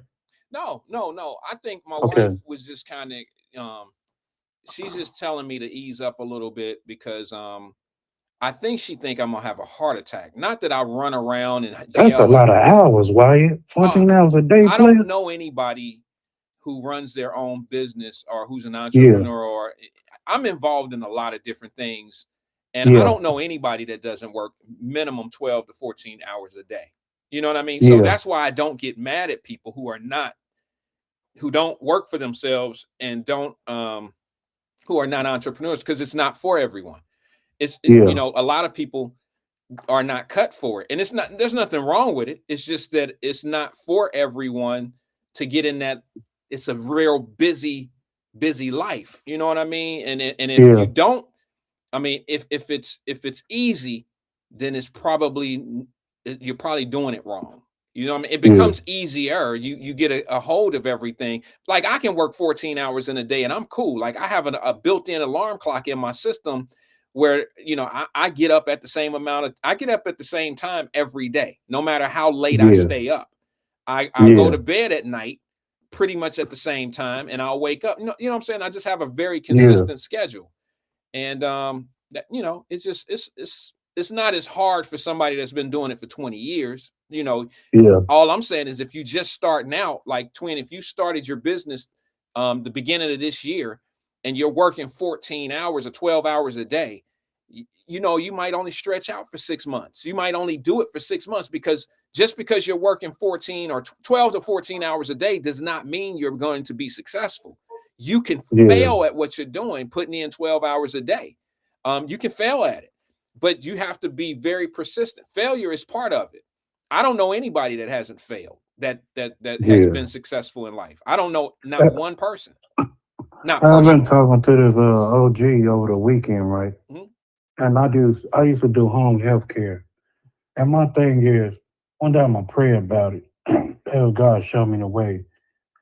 And I was thinking about starting something to help the less fortunate out and the old people out. Less And I think it'll fortunate be less fortunate kids and the old, really, especially the older OGs and stuff that's been here before us. Because as I sit back, old client I used to have, and I visit them all the time, 2 or 3 of them, and I check on them and stuff because they don't have nobody. They got family members, but they don't come often to see them. But I call there like, you want to go to the store, you want to do this and all that. So I'm oh, like, just sit with them, man, just to have a conversation. I understand. Just show my love and understanding of, you just not the only person in the world that care about. You talking about the Twin care. elderly, the Yeah, elderly people? Okay. yeah, the older people. And then I got a couple of people that's, less Pardon me. fortunate and stuff that I look out for too. So Well, I tell you what, yeah, I tend to, and this is just my opinion, and I'm sharing it with everybody, Twin. yeah, I think, and I love you wanting to reach out to the older people because they need love too. Everybody need yeah, love, but I think if you really want to see the world yeah, change, if you really want to see your community change, yeah, the most impactful place that you can hit are the kids. yeah. The kids are the most needing. That's the most needed. So you saying I should aim at them first I'm sorry. to elevate? You saying I should aim at the you first to elevate Oh no, my well you movement? mentioned both. That's why I only spoke on that because you mentioned both of them. You mentioned kids and I mean, I needing like your kids. advice. The Bible says when 2 or 3 come together, God's in the midst. So I agree with a lot of things you say and other people, but I ask and stuff because I'm learning from things and everything from life. But we ain't got a big heart besides the BS and all that. But I just want to, I like your advice and your input. That's Well, I why I appreciate asked it. and I mean, stuff. I just think, like, for instance, I think older people, and this is going to sound bad to some, but senior citizens are pretty much stuck in their ways. And I know you're saying they just need some attention. Somebody needs to be in their life and this and this and this and that. And that's great. I understand all of that. That's a great thing. I just personally think, Twin, I hope you see this as a compliment.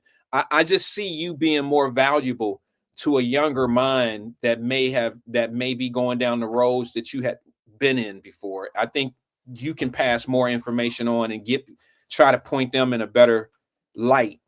Then that would be more valuable the way I see you. I see you as more I valuable like understand. that. Do you understand what I'm saying? Yeah, I I understand. don't think that. I think that older people or senior citizens need love too. Yes, of course. But if you really want to utilize the tools that you have and stored in you from your experiences, I think reaching young men, not so much women. You know what I'm saying? Yeah. Because I don't think that men should mentor young ladies. I think we should let our ladies mentor ladies and our men should mentor men. That's why we need more men. It's more men with experiences that will teach our younger kids the do's and the don'ts. See, a lot of people think that because you've gone, not just you, but people that have gone to the penitentiary and that have done Yeah. wrong, that's just who they are. And I beg to differ. I think sometimes the best teachers are those that have experienced some of the worst shit in life because number one, they had to make a bad decision to get there. And now they can explain to the kids and younger guys like why I made that decision. They're more relatable than I am. You are more relatable to a bad kid than I am. I can only tell a kid, yeah, I know how you feel. I made them same choices, but they can't say, well, what was your numbers? They can't say that I made the choices and now I went to the penitentiary and now I have made had those same experiences of being in the penitentiary and blah, blah, blah, blah, blah. See, it has to be more than just the surface of what it looked like. Yeah, I made these bad decisions. Yeah, I did this. I sold some dope. I did this. I did that. No. There has to be you got to have the beginning, the middle, and the end. And I don't have all of that. I don't have the beginning, Okay. the middle, and the end. Someone like you have all of that. Yeah. I'm gonna close with this on a serious note Okay. and everything. And I talked about it earlier on the radio station. Oh, they're gonna It was the hate you most, for that. I don't care who clown me and the host and stuff. And Link and I, man, he cool, man. I like Link and Whatever. Okay. everything. But but but people clown me and tell me I'm glazing Trump and all that. But if you look at it, man, and read the room, if you look at it, dude said before, Jesse Jackson Jr., don't come in here with that politics, leave it at the door. So And what you think? here come the three musketeers and the rest of the boulets and the rest of them come in there talking about Trump. That's like me. If I go to say if I'm a Democrat, you're a Republican, or something like that, I'll go to Wyatt funeral. Wyatt won nothing because we had a leader, Obama and stuff, that stood up for, and your people gonna look at me like I'm a clown. Man, y'all get sometimes, man, what is gonna take, man, to revive this black community of y'all Democrats back? Bringing that riffraff and that rhetoric and on that propaganda agenda that y'all trying to stand on. That's why it seemed like, as I look at it wide every day, it seemed like they want us to go back to the 50s and 60s, which I don't too much know. I know about it, but I don't want to live in that. Hanging and chain, put you on the plantation. Who want to listen to that, man? That wasn't nothing but a straight puppet show when they got up in there. And let me tell you this, Wyatt. Jesse didn't fool with them. He didn't fool with them. He only stood and he was crying in there when he got selected, whatever, not elected, but selected Obama. And so he only crying because he never knew in his lifetime would ever be a black president. That's why he was crying, but he knew the business of what they did. They contribute to none of his Rainbow Push Coalition, none of his move. Trump made that happen, man. Well, he told that man, Trump told him, hey, man, go ahead and run. You my friend. yeah, hold on. I ain't gonna run. Go ahead, man. No. This your show. Okay. What I hear you saying, I understand. But I don't think, okay. I do know that Trump supported Jesse Jackson. I said it last week. The reason why Jesse Jackson never said anything bad about Trump is because I believe People standing on nation. No, I believe that Trump and Jesse Jackson were really good friends. I think that Trump did more for Jesse Jackson than anybody that spoke at his funeral when it came down to the presidents. I will say that. I will say that it was disrespectful for the presidents to go in there and do something that the family asked them not to do. And I think if you really think about it, if you take Trump out of this conversation, if you take Trump out of this whole conversation, I think everybody would agree that if their family members had a funeral, if somebody in our community died that was big name and popular like Jesse Jackson is, and then somebody came in and did exactly the opposite of what the family asked them not to do, I think we would all say that that's very different. That's very disrespectful. I think we all would say that. And I think that it's ingenuous that people would now act like that what they did is not. You know what I'm saying? I think that you're not being honest with yourself when you say that it's not being disrespectful when the family asks you to not talk about politics, and the people did. Now, the presidents were not the only ones that went up there and spoke about politics. I mean, Al Sharpton did it too. They were very clear that Jesse Jackson Jr. said, don't bring up politics. And I clearly understand. And the reason why Jesse Jackson Jr., said what he said about, and I don't know how many people heard it. I have the clip because some people neglect saying certain things. People don't show them things. They'll talk about stuff, but won't talk about all of the stuff that go along with what's going on. Like some people, Twin, haven't even heard that Jesse Jackson's son, Jesse Jackson Jr. said what he said. They're like, they don't even know that was said. And Jesse Jackson Jr. said it on an open mic. He said, leave the politics at home. And then the day after the funeral, he said something more. And he said, those three presidents didn't know my dad.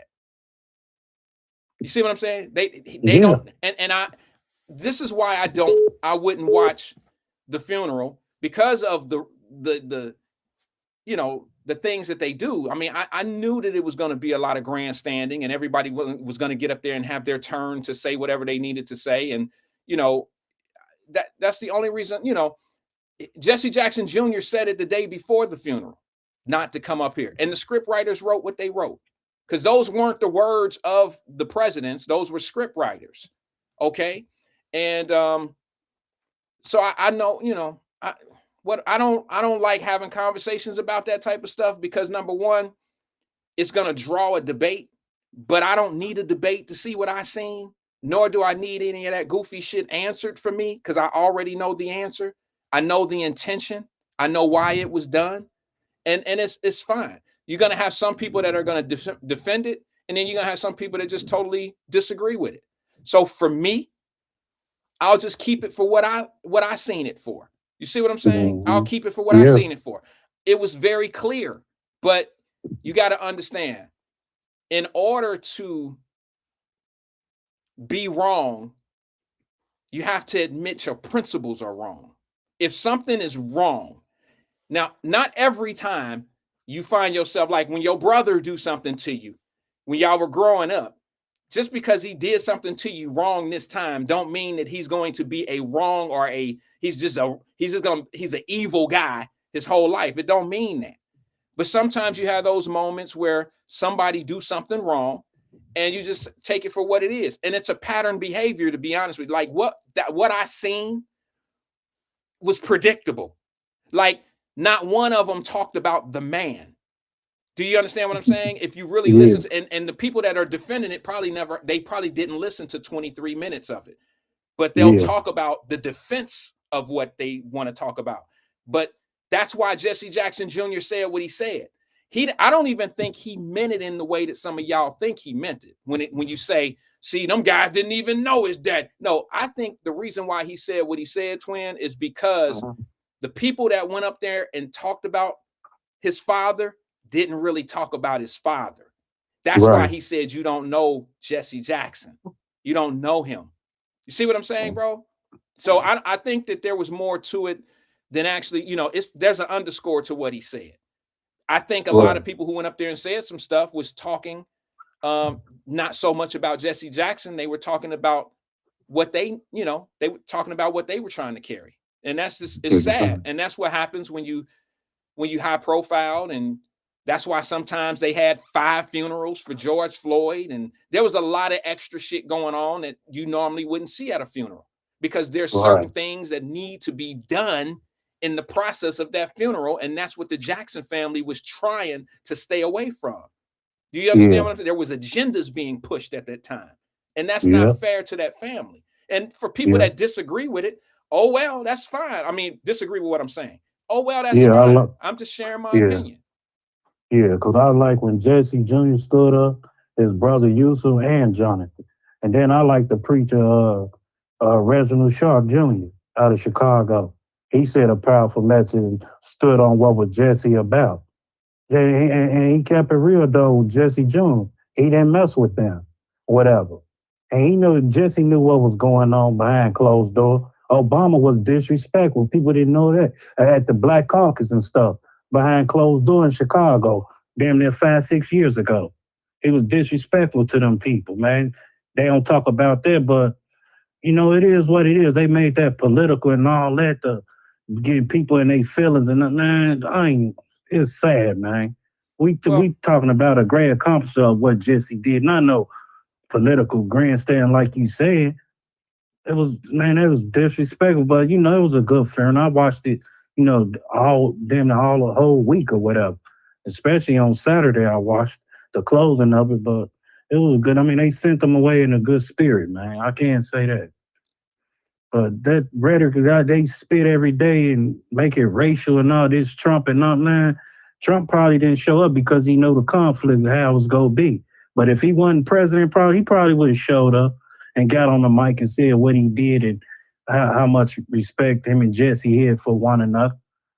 But, you know, which is what this back and forth thing with them Democrats doing, they some demons, man. Straight demons, man. What was that funeral? Wasn't that it was at Hunt for Hope? No. What I'm saying is, wasn't there a funeral that all of the presidents attended, Trump and Obama? You talking about Carter? Is that what it was? That was the last one, Carter and all that. Obama, no, was it Carter? Yeah, I think it was Carter. Yeah, it was probably President Jimmy Carter, and they were all in there together. They were one. Biden and all them was there. They didn't seem to be, you know, that looked like a scene from high school, junior high. Do you understand what I'm saying? Like it sound. Did you see how they were all, you know what I'm saying? The only one was mean mugging was Kamala and stuff. Turned back. But it didn't seem like any of them were, you know, were angry at each other and mad and kicking dirt at each other and all that. They were sitting there conversating and kind of grinning and laughing and reaching over and having conversations. That's why I can't get into the back and forth about who better than who, because I believe that they're all the same. I think that they play those games and they play on people's emotions, and they have a team of emotional people, both sides. And that's why I can't get into it, because I'm going to tell you this right now. If I have me and my op, and if I talk bad about you and into your face, behind your back, on video cameras, at funerals and all that old shit, there's no way in hell you and I going to sit next to each other at a funeral and be sitting there talking with one another like you didn't say that shit about me. You see what Michelle did? She stayed home. Well, she's still grieving off her mama problem. Here's the difference. Here's the difference. I just had a conversation about how men and women are different. And that shows you that it don't stop, no matter how high and mighty you are in this politics and power and all that old stuff. Women are always a little bit more, and I know I'm about to get some blowback for this one, but women are a little bit more real when it comes down to hating your ass. Yeah. I mean, to be honest with you, like they might do it amongst each other. They might have these little things where they'll be like, girl, and then they all go out and hang out, and then they go talk behind each other's back and shit like that. I think that's a human nature for some people, you know. But a woman that don't want to be bothered with you talks about you to your face, say shit out loud, and they don't care if you hear it. They're not going to sit in front of somebody and act like y'all cool. You see what I'm saying? They're not going to do that. Men will do shit like that. And that's what those guys did at the Jimmy Carter funeral. They had all these conversations. Hey, let me close. Hey, so Strangulation, the new verdict, whatever.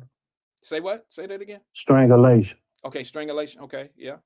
So they making it as a like steady domestic strangulation to make it a felony case or something. Well, yeah. There's a thing that I believe, because I've been watching it over the years. Right, Denise. Like Denise Davis said, sitting next to a mofo I call Hitler. Shake my head. Exactly. That's what I'm saying. Like, that's just some fraud shit. They all are motivational speakers. Some are motivational speakers, some are demotivation speakers. You see what I'm saying? And that's just part of Hey, the let me game. close with this. I got something to do. Hey, let me close with this. Give me a Okay. sec. And then answer this in the question I just asked. Hey, so you think it was a setup with this dispensary thing? Now they making it a law you can't smoke in your car now. I know in Chicago, What? I think it was your kid got to be up to 8. You can't smoke cigarettes or something like that in the car. It was an Illinois. I don't know if it was Illinois thing or a Cook County thing.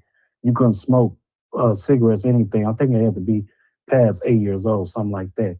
But now this law, I don't know if they put in effect or something like that, that you going to jail or something. You know, you heard anything about that?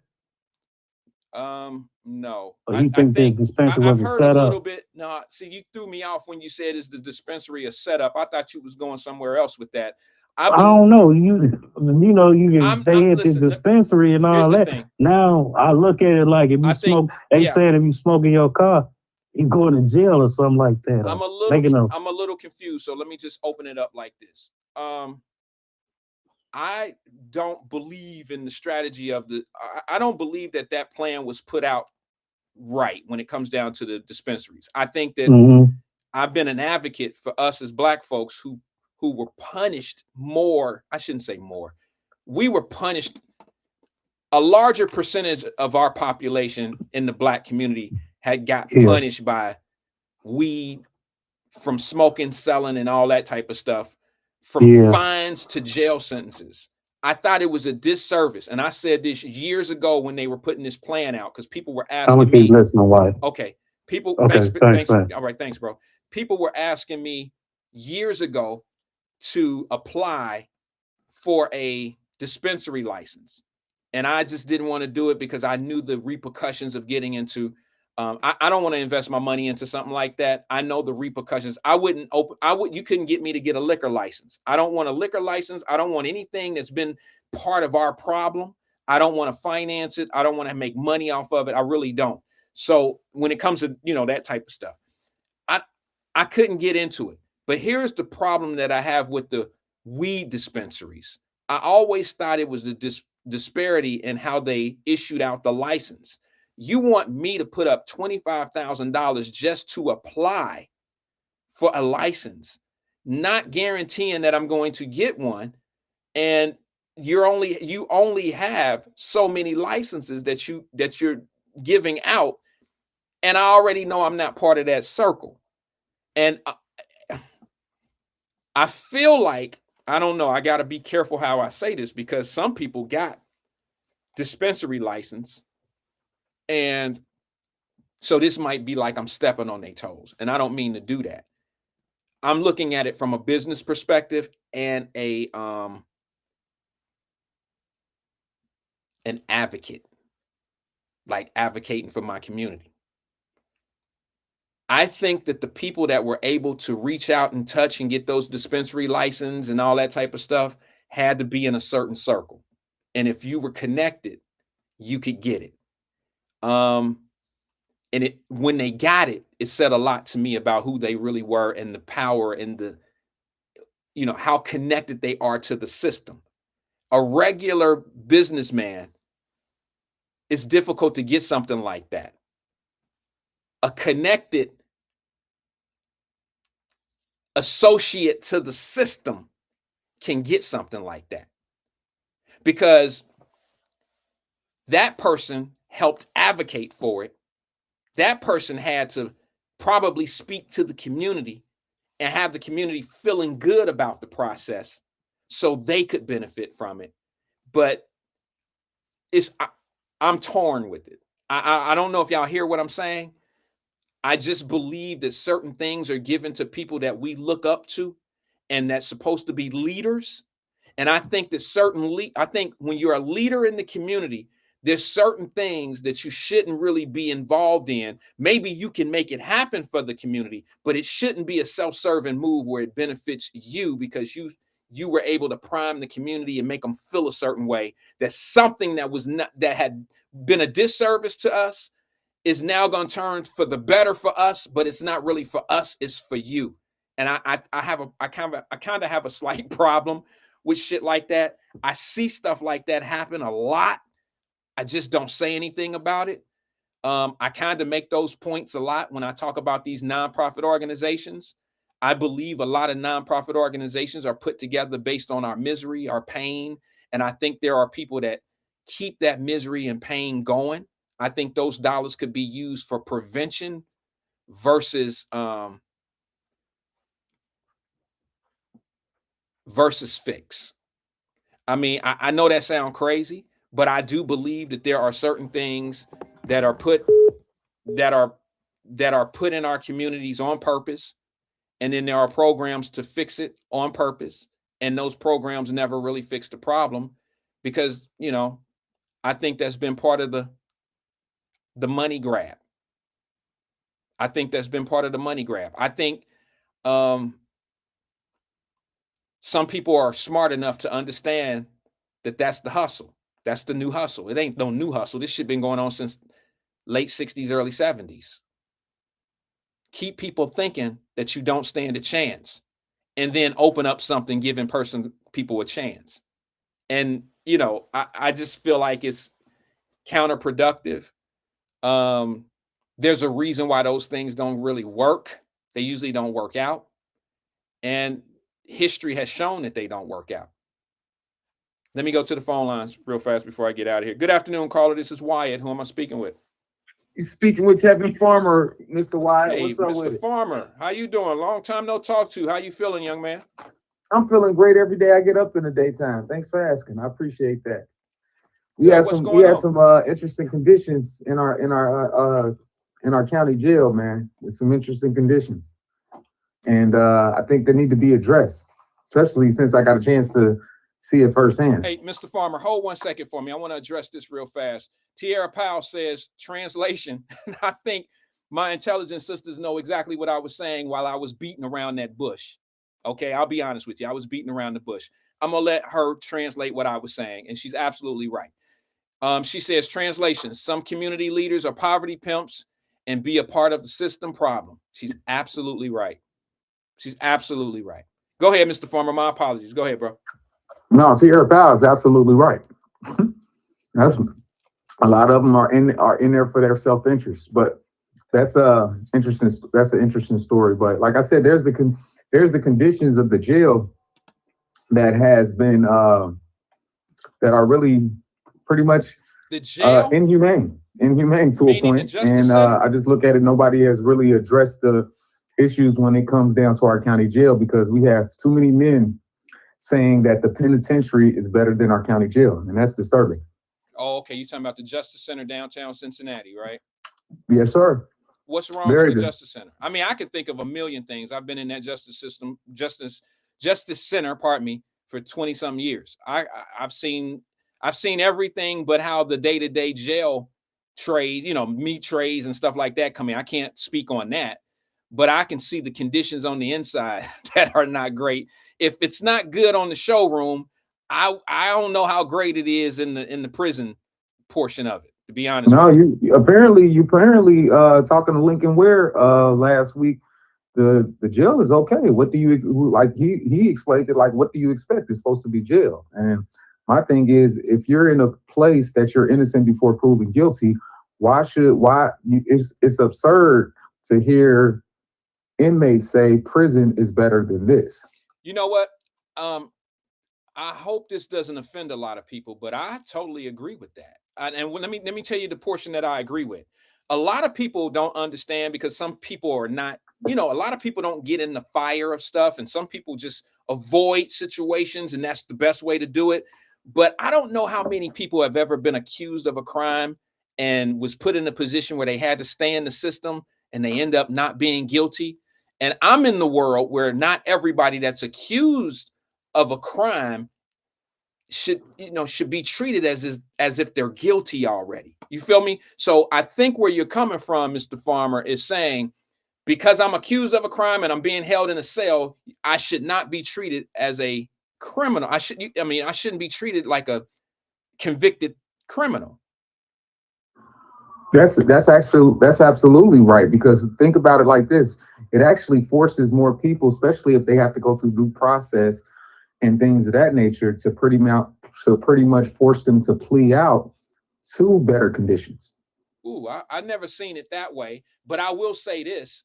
Cincinnati's not the only place that's like that, Mr. Farmer. To be honest with you, county jails are probably the dirtiest jails across the country. No, because of the way they explain Butler County, and I've never been up to Butler County. They say Butler County is a lot better than our Justice Center. How do you sell noodles? How do you sell ramen noodles in the Justice Center, and you can't provide at least hot water just to be able to blow up your noodles? Well, that's one crazy part. Then the situation is the nutrition of the food and the food conditions and the rations. So my thing is, I'm not saying we need like no Jeff Ruby's or nothing like that, but beans, rice, and cornbread is not acceptable. And when we come down to dealing with the cleaning conditions, because one of the rules say keep the facility area where you stay in clean. But how dare you tell me to keep it clean and I gotta tear up my own towel or use my wash rag just to clean up my phone, just my own surroundings? No, I hold on one second. I'm sorry. I just had an appointment cancel on me, so I might be able to go a little longer today. Give me 1 second. Let me send this text message back to my staff member.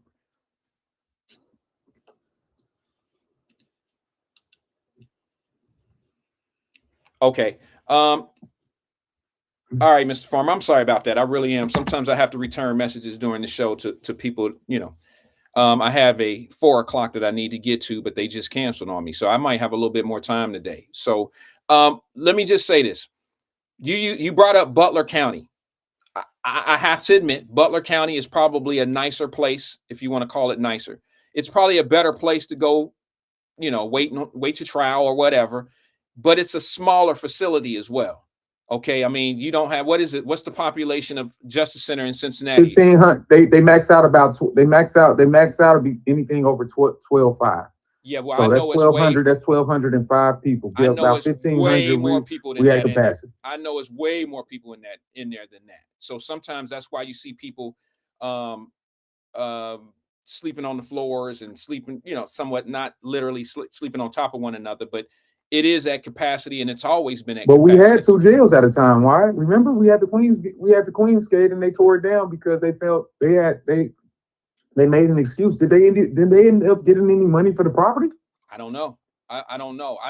Did the city? I don't even know if the city owned that land. I don't know. No, the county owned it. The county owns the jail. Okay. Well, the county owned. But my thing is, when it comes down to conditions, my thing is people shouldn't be dying in your jail, waiting for trial. Dying of what?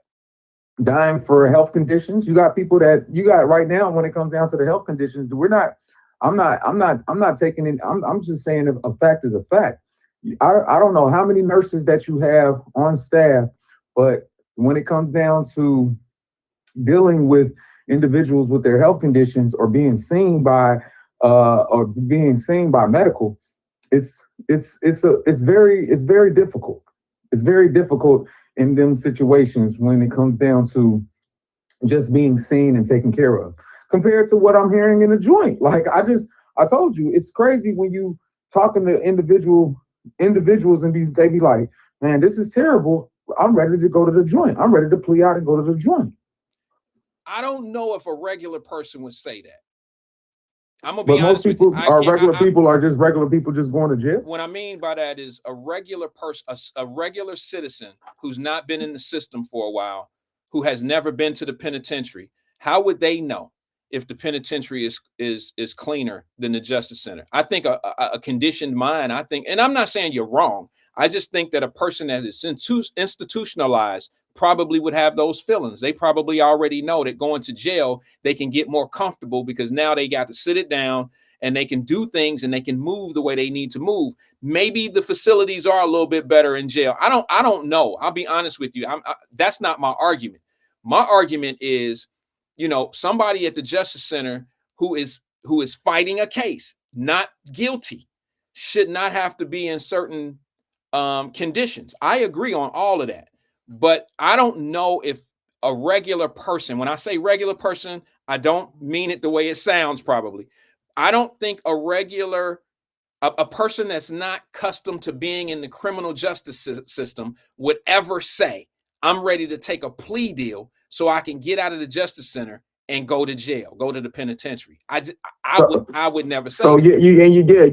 You're right about that when it comes down to the average person, but when it comes down to a person who's been into the system, you got to understand the conditions into the system is terrible. Let me ask you. You were into the Justice Center. You're not there anymore. I'm assuming you're not there anymore, right? Your case is over with, right? Yeah, my case got dismissed. Okay. Yeah, I'm dismissed I am not convicted of no charges. Congratulations, but you are my case exactly. Okay, you are my point exactly. You were in there, you fought your case. You didn't take a plea deal to go to the penitentiary because it was cleaner. You fought your fight. Now, you fought that case in those conditions. You probably didn't deserve those conditions. You didn't get found, guilty of your crimes, but you had to go through those conditions. For somebody who's not been to the penitentiary on a regular basis, have 2-3 numbers, I don't think that you were ready to take a deal so you could move on to a cleaner building or facility that was going to be better for you. I think you were thinking, okay, I'm going to deal with these conditions and I'm going to beat this case and I'm going to move on with my life when they release me. You see what I'm saying? But you just said that they plead out so they can go to the penitentiary because it's cleaner. I just don't know if people actually do that. Maybe a guy who already know he guilty of some shit might do that. He know he ain't gonna win his case. The evidence is overwhelmingly against him. You know what I'm saying? Maybe that guy might be ready to get up out of there and go do his time. But just a regular dude that got shit to do tomorrow and he ready to move on with his life. Let's get this over with and blah, blah, blah. I don't think he taking no plea deal. You can get him bread and water every day. He trying to beat his case and get home. You're absolutely right when it comes down to that aspect. If you ain't never went up top, but like I said, but when you have an issue, when you have individuals who are subjected to the system, who has done more than one number and comes into these conditions, my thing is, the issue is, are they going to be addressed? We shouldn't have our county jail. Our county jail literally being more unpleasant than your prison. It's when like you say, it's my situation being in jail, even though I was innocent before proven guilty. You should be treating me.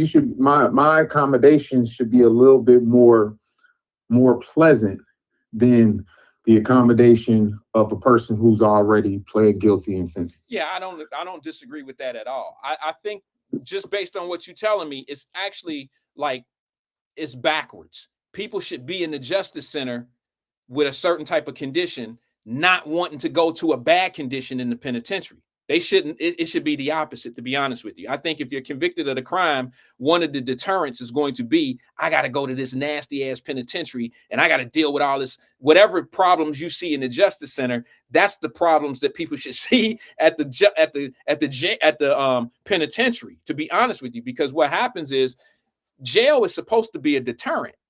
All right. I don't think anybody is, running around the city and doing crimes saying I ain't trying to go to the Justice Center.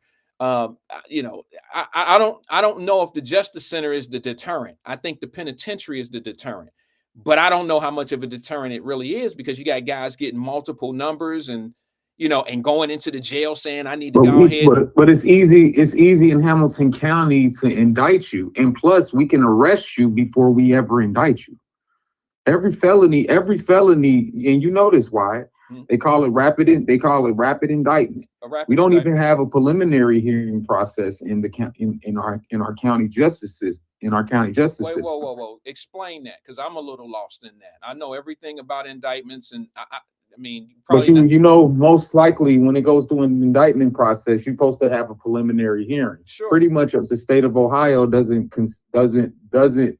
pretty much throughout the preliminary hearing process. So that's why we have a rapid indictment process.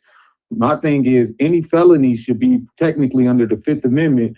You supposed to go, before I even arrest you or charge you, you should be already having to take this issue into a grand jury, which is an indictment. What they do is arrest you, then arraign you, then indict you. That's not always the case. That's not always the case. That's not always the case, but in my case, that's what was the case. But that's the case was arrest me for felonies, charge me with felonies, arraign me, then I get indicted on the 7th. I'm already charged with the charges on the 1st of November. Y'all seen that with the news. Then after that, I don't get indicted until the 7th. Why was I even arrested if my indictment process if I'm not even indicted? I didn't get indicted to the 7th. I should have been freed all the way to the 7th. But I wasn't, because I was arraigned and set bond, which is your field, that they gave me $60,000 bond, 10%,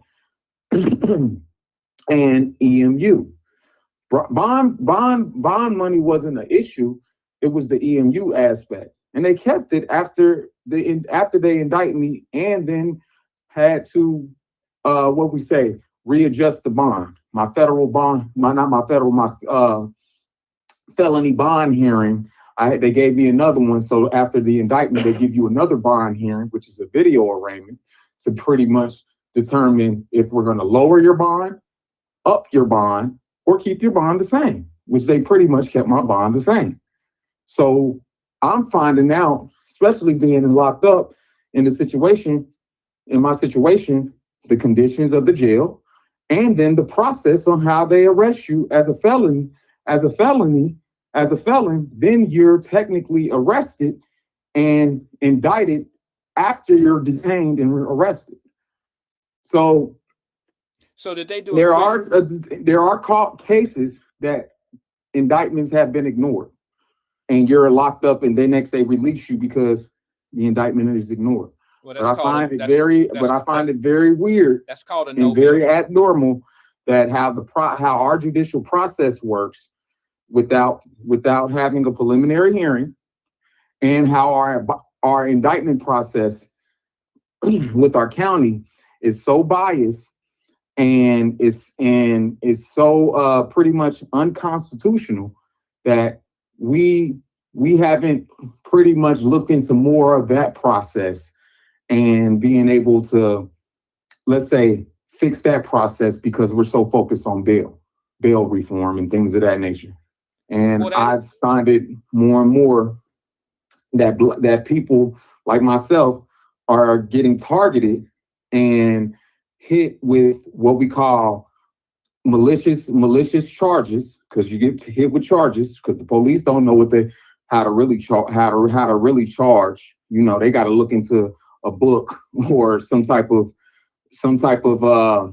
what we say manual to be able to determine on if they're charging you correctly. But when we get into the court of law, I find it dang near very interesting and unfair that you can detain me or detain anybody before you indict them. And you only can indict on felonies. So, you know, my thing is, that's a process that needs to be addressed. But you've been in the game longer than I have when it comes down to the judicial system. I'm just surprised you ain't aware of it. I am aware. I mean, what you just described is the normal process. I don't know how they charge you. Do you feel like that they charged you wrong, or you felt like what part of the system failed you? Because the system failed me. First of all, I shouldn't have been arrested if I wasn't indicted. That's not how it works. That's really, you under the Fifth Amendment is clear, and you know, when it comes down to our constitutional right, really all charges should be pretty much indicted before I arrest you. And to be honest with you, some are. Yeah, but not. But at the end of the day, where does it say some well, under the depends. Constitution? So my thing is, the Constitution is the law, and your Fifth Amendment of the Constitution protects individuals from self-incrimination. We understand that, double jeopardy, and unlawful government seizures of property while guaranteeing grand jury. This is the other part, while guaranteeing grand jury indictment and due process. It ensures the right to retain silence, prohibits retail and retrial for the same crime after acquittal, and requires just compensation in taking private property.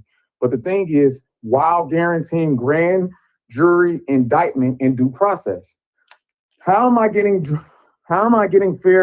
How am I getting due process if I'm already charged before the grand jury has looked at the charges? Well, and I'm already detained before the grand jury while the grand jury is looking at the charges. You don't have to be detained. I mean, you had a bond hearing. Yeah, I had an arraignment. Then I had another arraignment. But the arraignment, they gave me two arraignments. They gave me the first one when you first get booked. That's right. The day after you get booked. They give you the first arraignment. And most people are in jail because they can't pretty much, they don't have the money to take care of the bond. The bond aspect. Well, there's a scoring system in there as well. There's someone in here that's in the chat right now who used to work in pretrial release. You know what pretrial release is. Yeah, pretrial release is where they first, after you get booking, and pretrial release is the segment where they can be able to maybe give you they can get you a bond if the judge who's on call can be able to and that determines redeem that. But that's where that process it's determined based on a scoring system. So I understand the Arnold assessment and the risk assessment where it scores on your system. And my thing is, like, per person like myself who doesn't really get into too much mischief, and others, like you say, your first time in jail, the condition and the process is absurd to be able to, you know, especially if it's your first time into that system or dealing with that system, to be met with them type of conditions. I think the disconnect of what you're saying and people don't understand is, I see where you're coming from. I'm not saying you're all the way wrong in this case. I think bail reform is, you mentioned bail reform. Bail reform comes into play from the charge to the indictment. See what I'm saying? Like, if someone's held on a case, if they're charged and then they go to a hearing, an arraignment, and the bond is $50,000 and they can't get out, and they're held for 7 to 10 days, and then they end up coming back without an indictment, which is called a no bill. You've just spent 7 days, 10 days in jail for nothing. All right. Based on either something that you can't, you know, they couldn't prove. And, you know, the grand jury didn't see that the state or the city had enough evidence to move forward. Okay. There's a lot of stuff that's wrong with the system, but what you describe. So is the state subject, if the state actually, or the county or the state that actually arrests you and takes you into custody and the indictment is ignored, and the indictment is eventually ignored, and that person has spent that time in jail, doesn't that open up to a civil action? Not necessarily. Wouldn't that open up to civil action? Absolutely not. Let me tell you why. Because the state nor the city had anything to do with you being incarcerated in the first place. It was the behavior of the people that are involved in the report. Okay. But the state, even though that's what you're saying, who's ever the report, but the report is based on the discretion of the officer, of the arresting officer, sure. or the officers that were involved. Sure. So if somebody, the person who they claim that can be the victim, whatever, was what can be the victim. You're saying that the person who was the victim is the actual person that is responsible for the issue. Absolutely. So let's my say, for thing instance, is, let's just use you and I. but even though the Wait a victim, minute, even Mr. though the Farmer. victim Let's break it down. didn't Mr. arrest Farmer. you, Mr. Farmer, there hold were on. there's Mr. the Farmer. problem. Mr. Farmer, hold on. Let's break it down so the people will understand what we're talking about. Let's Okay. give them an example, because I didn't want to let people get lost. There's some people that know what we're talking about. Then there's enough people on here that I can tell. I know people don't. Some don't know, and then some do. Let's just do it. You and I get into a situation at the park. I go to the police. Let's make me the bad guy. I go to the police and say, Kevin Farmer put hands on me.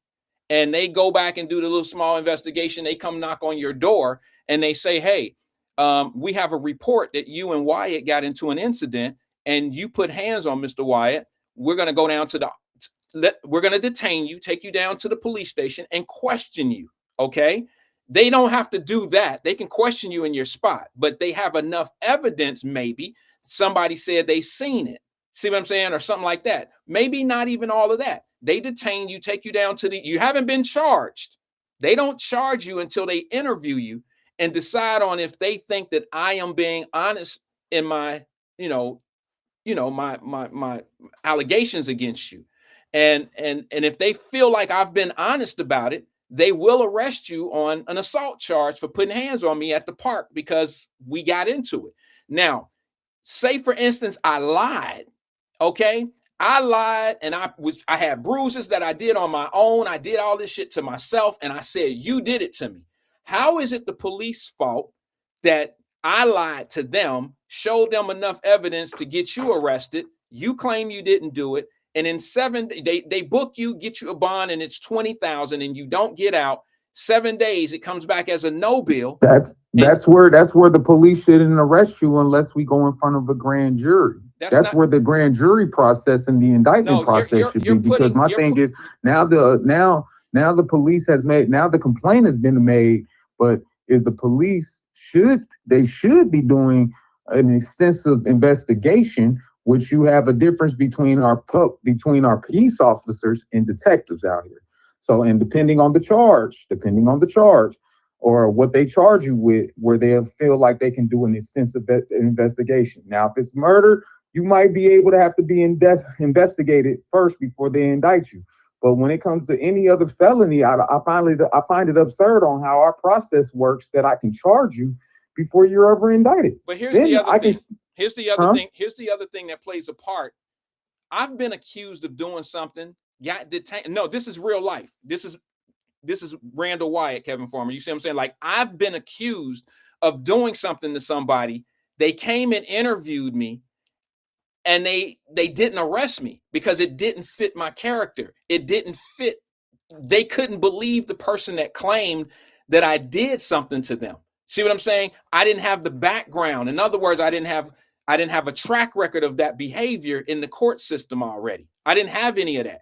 So they took all of that in discretion of arresting me or not. See what I'm saying? All that plays a part. But you just said a key word in what you just said. Why? Discretion. You said discretion. Exactly. I know. So my thing is, you have a discretion not to arrest either, allow this complaint to be taken to the prosecutor or your county prosecutor or state prosecutor to pretty much determine into a grand jury if we need to arrest you, because the grand jury has now decided that you should be charged. Discretion means to make a decision based on allegations and based on circumstances, right? So, you have a discretion to not arrest. That's what officers have discretion at. Discretion to arrest and not arrest. But what decides discretion? My thing is, I just believe when it comes to our peace officers, these are our peace officers. I'm not talking about detectives. Mm-hmm. Sometimes our detectives have erred also. But when it comes down to our peace officers, the ones in uniform, they don't use full discretion or let's say field awareness to be able to make an illogical determination if anybody needs to be arrested. So a lot of these cases, especially when it comes down to our domestic violence cases, a lot of the discretion is sometimes shouldn't be neither one of them get arrested. Okay, I gotta ask you a question so it'll make sense to people. But if you don't feel comfortable answering this, just don't. You know what I'm saying? I'm not trying to be an ass or nothing like that. But Go ahead. since these cases have been dismissed, nothing can be done about it at this point. But I want to ask you a question. Miss Rosemary got arrested because someone claimed she had a gun. Should she had not got arrested for that claim? Of course not. She shouldn't got arrested for that claim because they never found the gun, and she gave them opportunity to search her residence to try to find the gun. She got arrested because the police officers used discretion that the person who told them that was being honest. I don't believe so. I believe that the police officers literally got a phone call, and what I'm finding out now, and this will be revealed later on in the news soon, that our former chief and our current prosecutor, Connie Pillage, and our former chief Fiji were involved in this and pretty much got Rosemary arrested. Now, my situation at first, like I explained to you, they didn't even believe me. The first officers that came up on the scene didn't even believe my story. What didn't they believe? What didn't they believe? They didn't believe that my story, when I explained my story on what happened, they didn't believe me. That's why they gave me a piece of paper. What was your story though? What didn't they believe? They didn't believe that she pointed a gun at me. But you told them she did. Yeah, that's why at first. You know why they didn't believe it? You know why they didn't believe it? Because they used discretion, because she probably does not have a background of doing actions like that. She's probably not. And another thing, brother, that's why I believe that this wasn't caused off of just me being able to make a phone call while she was arrested. I believe this was politically motivated. And what I'm finding out is that you had your chief of police and your county prosecutor. You had Fiji and you had Fiji and Connie Pillage involved and told them to make the arrest. Okay, just for the record, Mr. Farmer, let me say this. Hold on, I'm gonna let you finish. Push the media to be able to. I promise I'm gonna let you finish. Hold up, bro. Slow down. I just gotta say this before you move on. I'm gonna let you finish. I promise. Just for the record, I actually believe that that's possible, that someone could be arrested for political reasoning. Okay, now I'm not saying I believe it. I'm not saying I disbelieve it. I'm saying that there are reasons why someone could get arrested from a political point of, I get what he's saying. I'm not saying that what he's saying is true. I'm not saying that they worked in unison and to make this happen, but I'm saying it is possible that a hierarchy could have made that discretionary call of an arrest or a non-arrest. That could have happened. But go ahead, bro.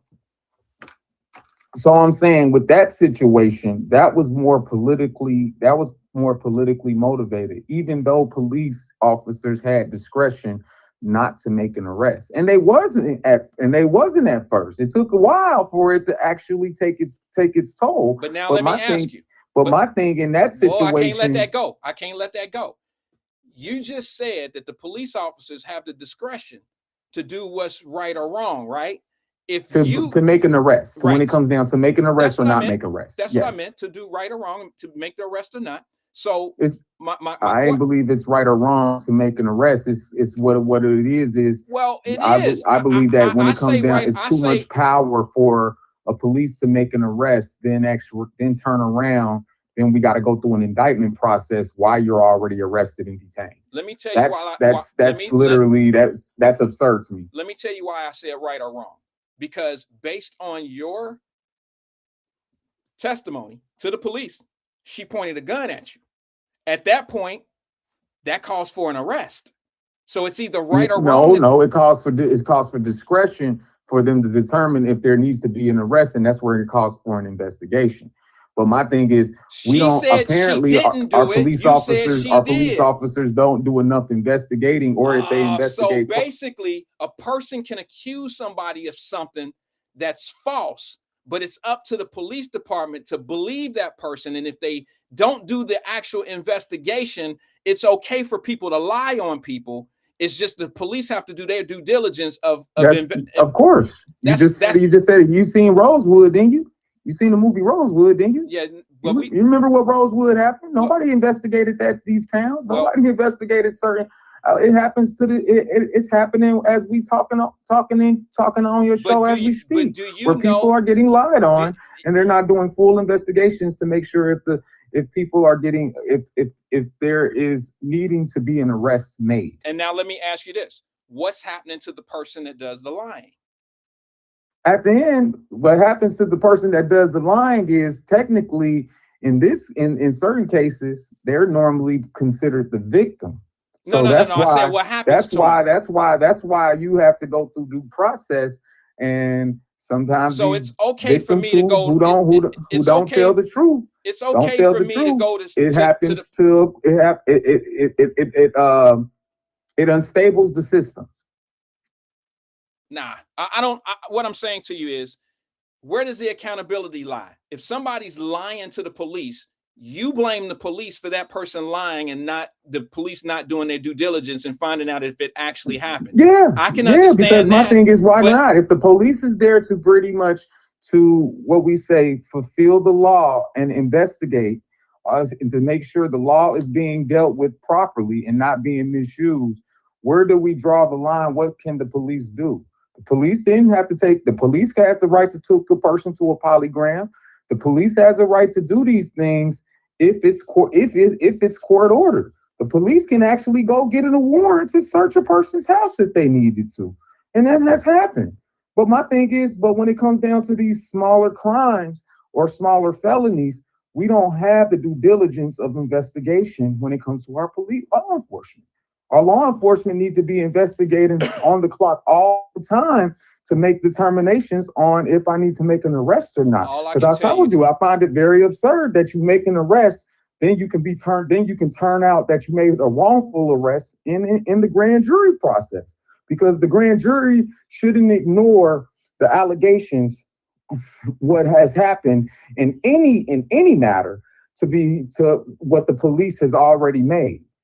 But we find that happening because sometimes, in your case, you say a person has lied, the victim has lied, or it was pretty much a wrongful arrest due to the victim is lying. And yes, I do blame not just the victim. I do blame the police officer also, because the police officer should, especially ones who's been on the force longer than 5+ years, should be able to make an awareness in the field if I'm being lied to or not, and being able to investigate properly, even if it takes some hours. I don't care if it takes hours. That's what or days to determine if I need to, because you can come back and arrest the person.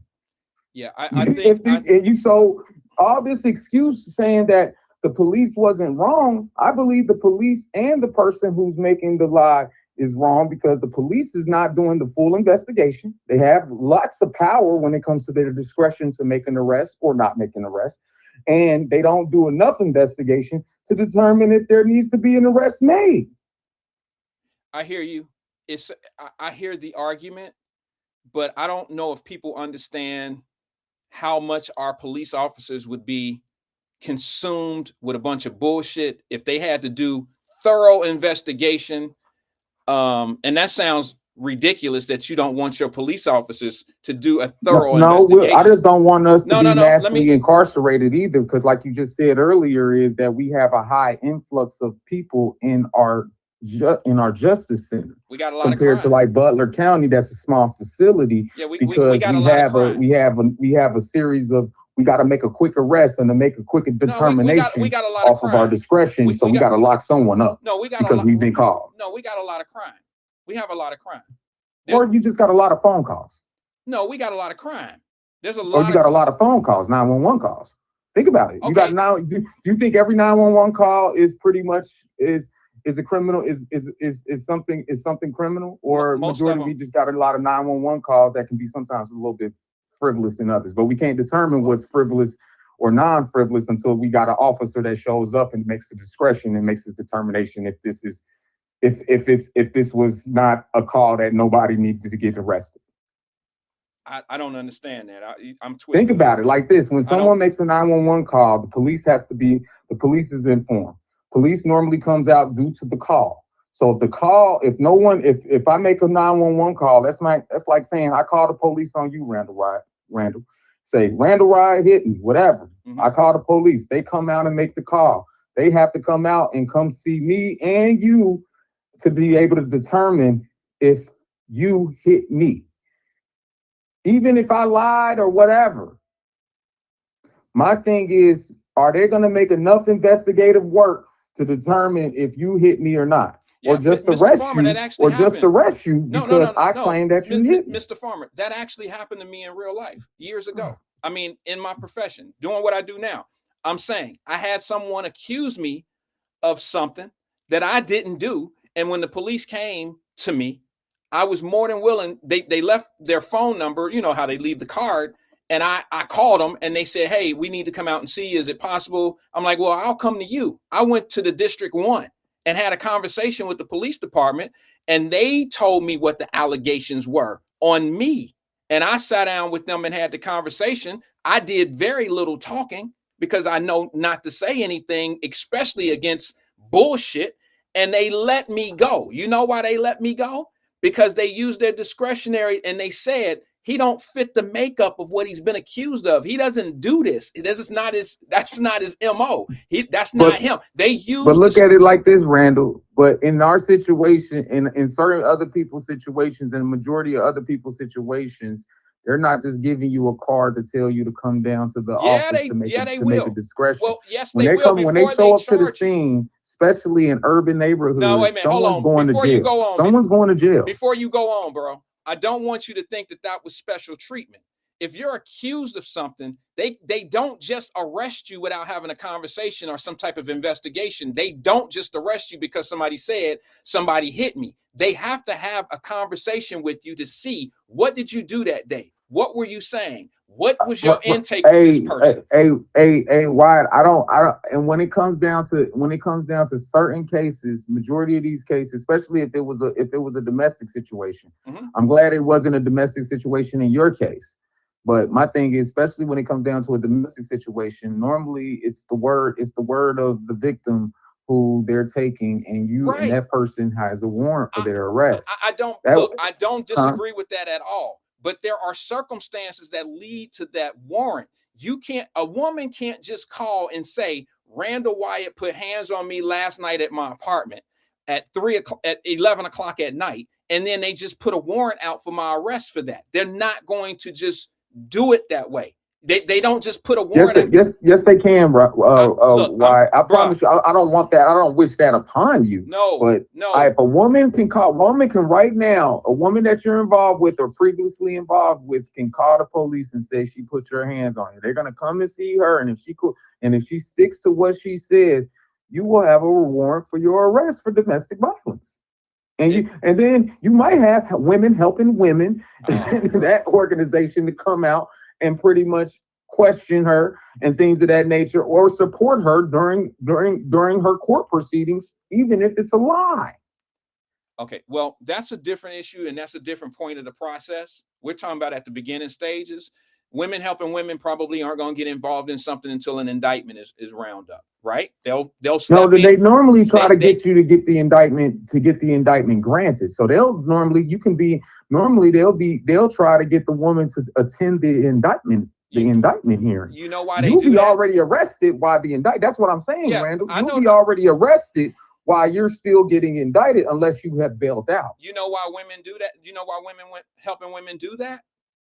Because a lot of women are afraid to move forward on the domestic violence charges or allegations or whatever. You know, a lot of them want to drop the case because they don't want to move forward, and they don't have a supporting. They don't have support behind them. They feel alone. So what about men who needs the support when false allegations are made? Well, start a men's helping men. That's what it needs to be. It needs to be a lawyer and a bondsman like yourself. Well, I don't get into that is there that when we and a hotline I don't get that into we that. can. I don't necessarily get into that. I hear you. I think there are programs out there that help men, but in most cases, when it comes to false allegation against a woman in domestic violence, are you saying there's a program for that?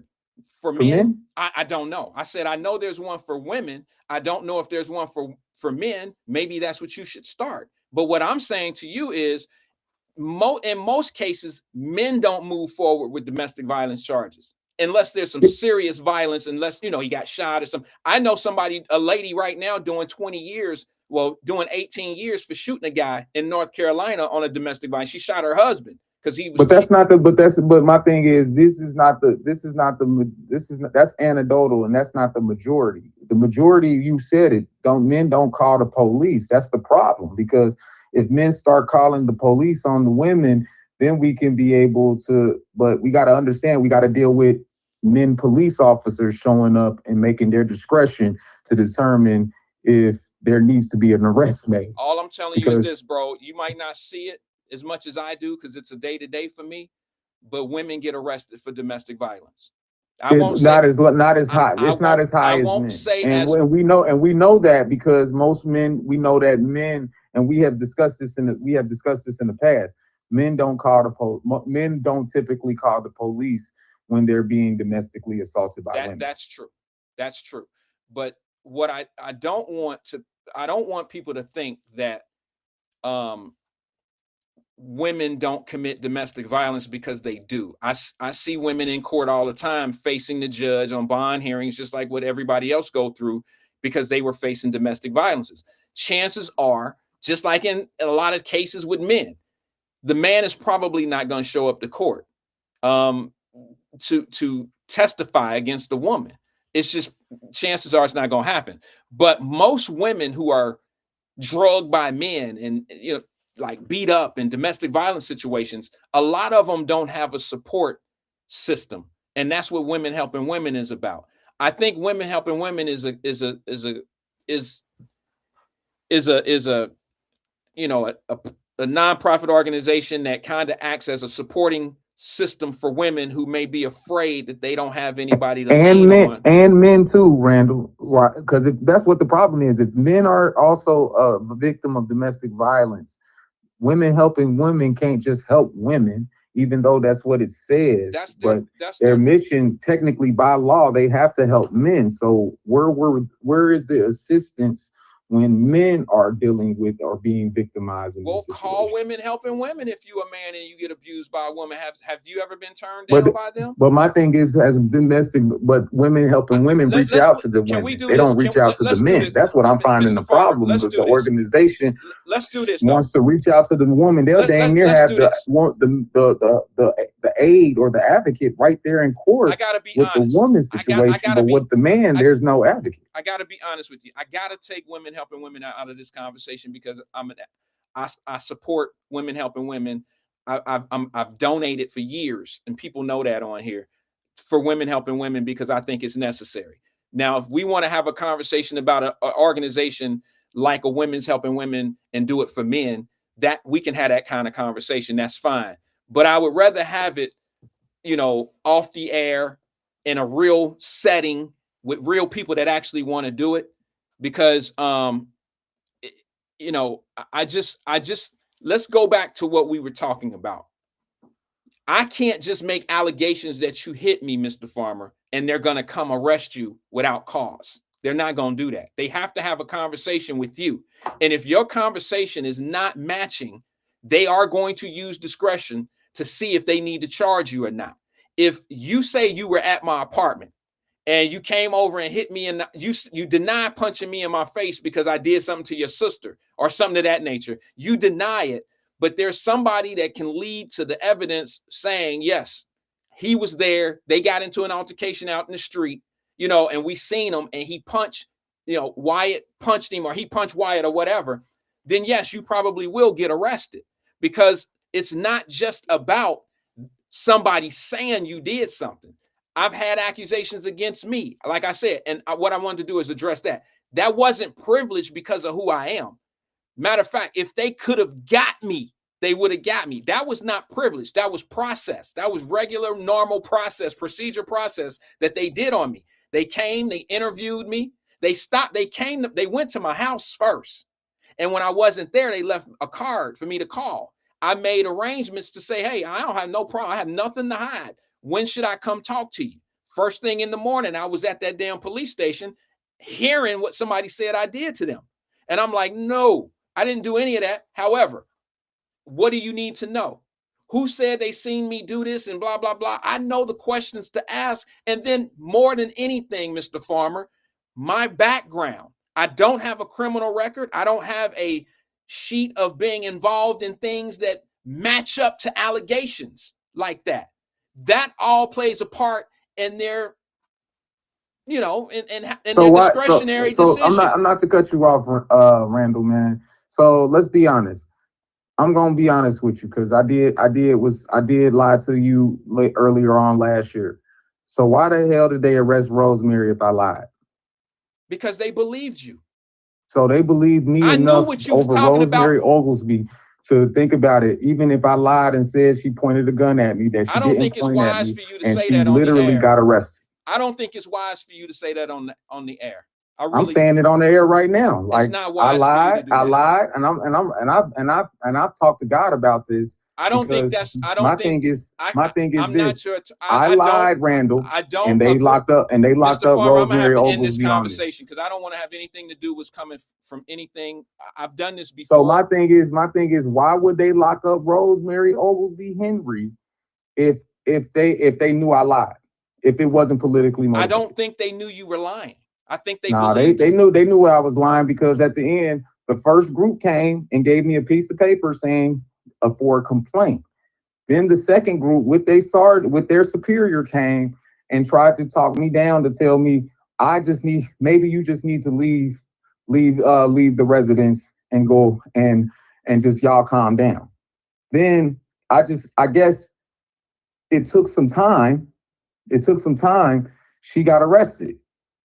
I said the same lie again to him. It was a lie she pointed the gun and she didn't. And then after that, all us in court. She got arrested. She got arrested and took him downtown an hour later after back and forth from their superior car to the officer who car they put Rosemary in. I'm watching this outside though, because I found it absurd because I had to sit down for 4 months, for 114 days, talk to God and ask like, what happened? What happened? Why did our police do this? Just for me to make a phone call and didn't thoroughly investigate, didn't find no gun on Rosemary and literally arrested her off of a lie. So if I can lie, how many people are getting lied on? Bro, do you realize, Mr. Farmer, we got to go. This is a crazy conversation, bro. I can't believe you came on the air and just incriminated yourself like that. And number two, I can't believe that you would openly say that you lied on that lady like that. Yes, I did. I lied and I got very upset. You said it yourself. You said it yourself earlier. I can't believe on an episodes like, Mr. Farmer, you're very smart, but you have some mental health issues. I'm looking like, okay. And my thing is to repent to God and understand what God is. It's a testimony to the public and to God, because I already asked for forgiveness. What's done is done, and what's going to happen is going to happen. I'm just saying it like this. Our police force has to be very incompetent or very politically motivated for that situation to happen off of me lying. And you know that. You looking, and I'm telling you the truth, Randall, and you work for it you work as an officer of the court because you're a surety bail bondsman. But my thing is, you know what it is. You actually assumed it, and even Twin put it on the money. He was jealous of that girl. It was a form of it. There was a form of jealousy on that situation. But my thing is, just tell the truth. Now I'm telling the truth. And now the truth is letting you know, like, our police officers, they more? Bro, I got to be real with you. I don't know how many, and I mean this respectfully, because I've had this conversation with you on the air before. And when you hung up, I continued the conversation. I think that you need. But you knew you was lying, but you knew I was lying, though. I did. So if you knew if I was lying and now I'm telling the truth, do you think it was fair for them to arrest Rosemary Oglesby? I think that we should talk about what was your motive in lying? What was the point of you doing that? because there were people. I got help. I got help for that because I had some You issues. ain't I had got some you issues. ain't got I got the help very you angry. needed I got yet. very angry. I got very angry, and I was politically motivated. So my thing is, it was because I didn't get the endorsement to the Republican Party. I was literally I did everything what I can do. I helped even Liz Keating get signatures to get on the ballot. I did everything what these people tell me to do and politically. And since I didn't get my aspect or get me an endorsement, I literally started getting upset. And let's be honest, Mr. Farmer, Rosemary I made gotta this end whole this call. image of who I am gotta end in this front of the call. people. I gotta In front of the people. Mr. Farmer, I gotta end this call because you're going to end up in the penitentiary. I gotta end this call. You cannot come out here. I mean, I know you can say whatever you can say, and you can retract it, you can do whatever you want to do, but you're gonna find yourself in a world of trouble saying the things you're saying right now. I hope you know that. So my thing is, was it fair that they arrested her and humiliated her like that? Was it fair? If they knew you were lying. So they said, so apparently they didn't know. Well, what was so convincing? I don't know why I'm doing this. What was so convincing that your lie got her arrested? What did you say to them when it came? I don't think it was convincing at all. Even if we looked at the body cam, I don't think it was convincing at all. But my thing is this: I believe that what really happened is what I said, that the former chief of police and your county prosecutor literally got a phone call. I can't do that. With their discretion made a two Republicans and 2 Democrats got involved and made a decision. I can't make it political. Let me tell you why. I'll give you my angle. You gave you yours. I'm going to tell you why I don't make it political. Number one, you guys had a history of domestic violence. You and Rosemary, correct? There was an incident called in before. There was video camera of an incident, correct? Yeah, there was different incidents. Okay, yeah. But there's a track record of domestic violence. Now, let me tell you what I said.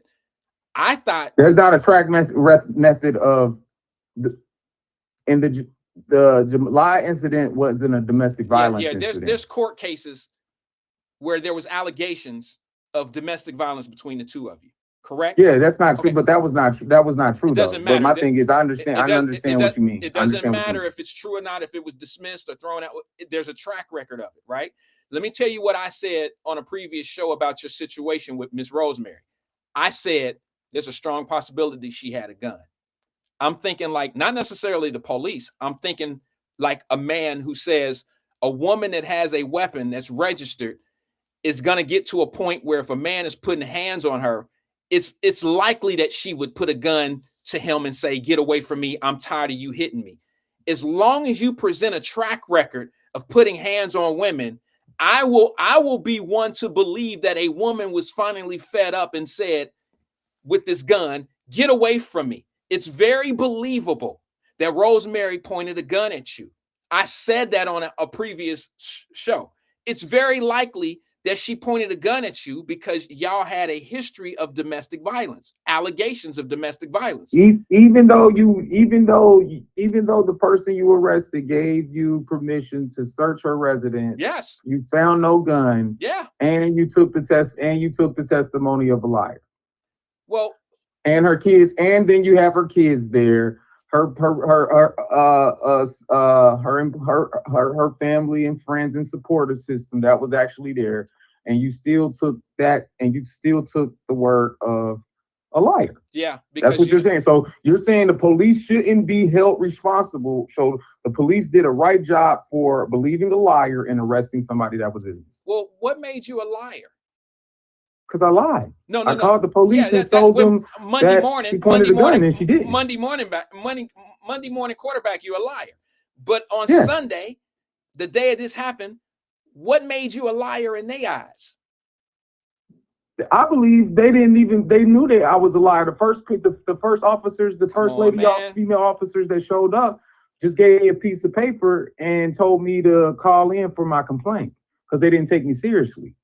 Then it caused me to threaten the police because I had to threaten the police. You know, you can do I call it the Irish Rollie and say, oh, I have to use the Cincinnati Citizen Complaint Authority. What's y'all badge number? Do all of that just to be able to get you to do your job because I made the call, right? If whoever makes the call first is the person who is the victim. That's how CPD works. You can make a call right now to anybody, and I'm telling this about anybody. Make a call right now, and whoever you don't like, or you know their first and last name, you can make a call right now and be the victim. And when you're the victim and made the call first, they have to investigate it. Right. See, and my thing is, but the investigation is so small because someone is going to jail. It's not as small as you think. It's not. It is, brother. Because I got away with it. Think about it. I did it. I lied and got someone arrested. Even though, and she had to go through due process herself. Even though she got only spent less than 3 days in jail, she had to go through due process, and they end up dismissing her case. Do you know you can be sued civilly for what you're talking about right now? What's 0 times 0? Why? I feel you. I've been in jail. I lost everything. So my thing, what's 0 times 0? I understand. Yeah, 0 times 0 is 0. Okay. We know that. What's the point? You can sue. Everybody can sue. You can win too. But at the end of the day, garnish nothing is nothing. Well, if you plan on fixing yourself and plan on getting back in politics, I don't know. But if you plan on doing any of these things, I think it's wise to fix yourself. No, the thing is to be honest with ourselves when we come and do the job. I'm being honest with you. My thing is the honesty part of the job is not what politics is about. Well, the politics is about deception. It's about deception, and it's about manipulation and power. And we put some money into that equation also, in that formula also. Politics, what we understand is people have their hidden agenda of what they want to do. Now, the ones who want to do the right thing, be honest with the people and let them know what's going on, like I'm letting people know what's going on right now, that job doesn't suit people like me. I might as well go take up being a priest and telling people about the word of God and that Jesus is our Lord and Savior. And that's what I'm thinking about doing, because a lot of people, like right now, we live in a society where people have abandoned God and they believe in all these other gods. But I'm literally telling people right now, Jesus Christ is my Lord and Savior. I have literally felt in his discipline to understand what I have did was wrong. And now I'm telling people right now what I'm doing as wrong is to let people know in my testimony was wrong. Now, are you going to criticize the person who I did wrong and criticize this woman and not help her? Help her try to win a primary in May. I don't think anybody was really fighting against Rosemary, to be honest with you. I've had opportunity to talk to her. I think she's a pleasant woman. I think are you a vote for her? You don't live in Butler County, do you? You live in Hamilton? In Hamilton County? Would you vote for it? Why? I don't know her politics. I haven't really examined any of that, to be honest with you. I'm not in a position to vote for her because I'm not in her county or her district. So it's mute point for me. But I'm talking about the person. I'm talking about this court case shit. I was talking about that. I think that she's a pleasant person, having conversations with her. I don't think that she deserved what happened to her, regardless of what her politics or whatever is. I think that if you knew that there was a situation or a chance that the police would take your word and you knew you were lying and you thought that, she would get arrested for political reasons, I think that's a travesty. And I think that that's something that you really, and I know you've probably you've apologized and all that and put your life towards God and all that. But I think that trying to put it on the police for believing you is not a good strategy. It doesn't look good. My strategy is it's no strategy at all. The thing is, I did wrong. But my thing is, do we have our situation? What we was talking about is the conditions on when it came down to our jail and our judicial system. And these are conditions that needs to be addressed, because I promise you, I'm not the only person that is lying on people out here and getting them arrested. Now, what do we do about that? You can come and arrest me, but is that going to solve the problem from other people who I faced in the Justice Center that are in there because their spouse or their girlfriend or somebody lied on them and they made it believable to law enforcement to arrest you. Well, your case just got thrown out, correct? Was it thrown out, dismissed, or? Yeah, it was this. My case was dismissed. All Okay. charges was dismissed. It was dismissed. It never Yeah. went to trial. It was just thrown out.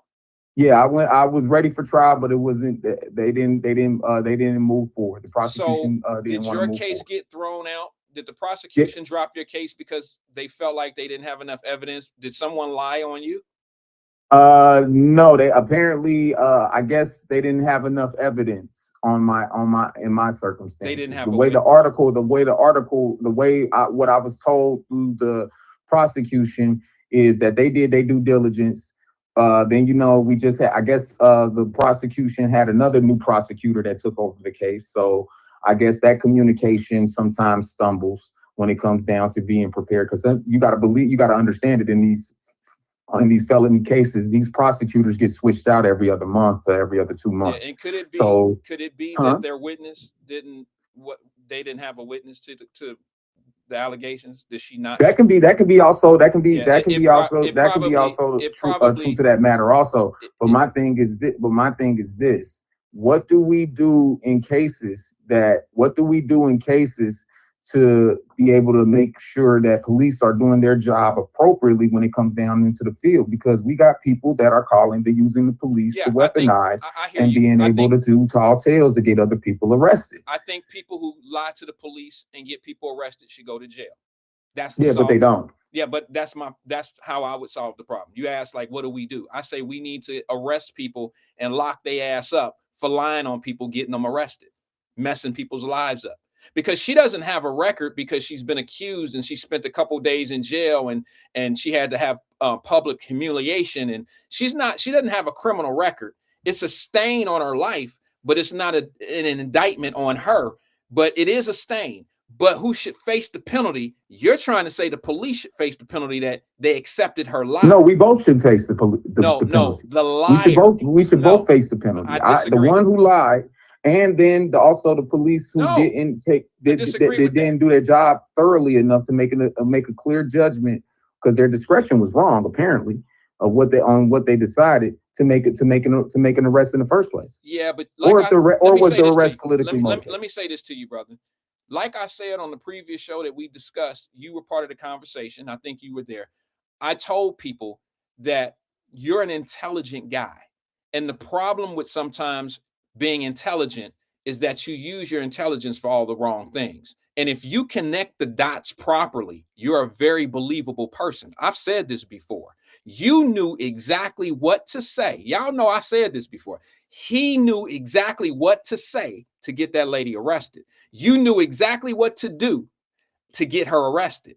I don't believe that they should believe that you were a liar, because you're intelligent enough to know exactly what to say and know exactly what to do for them to look at that lady, because of the background that you all had of being involved in physical altercations. Having her point a gun at you that's just not like unbelievable, brother. That is so believable. It's not like you said that she was doing something that was out of character of a gun owner or a woman that's been in an abusive relationship.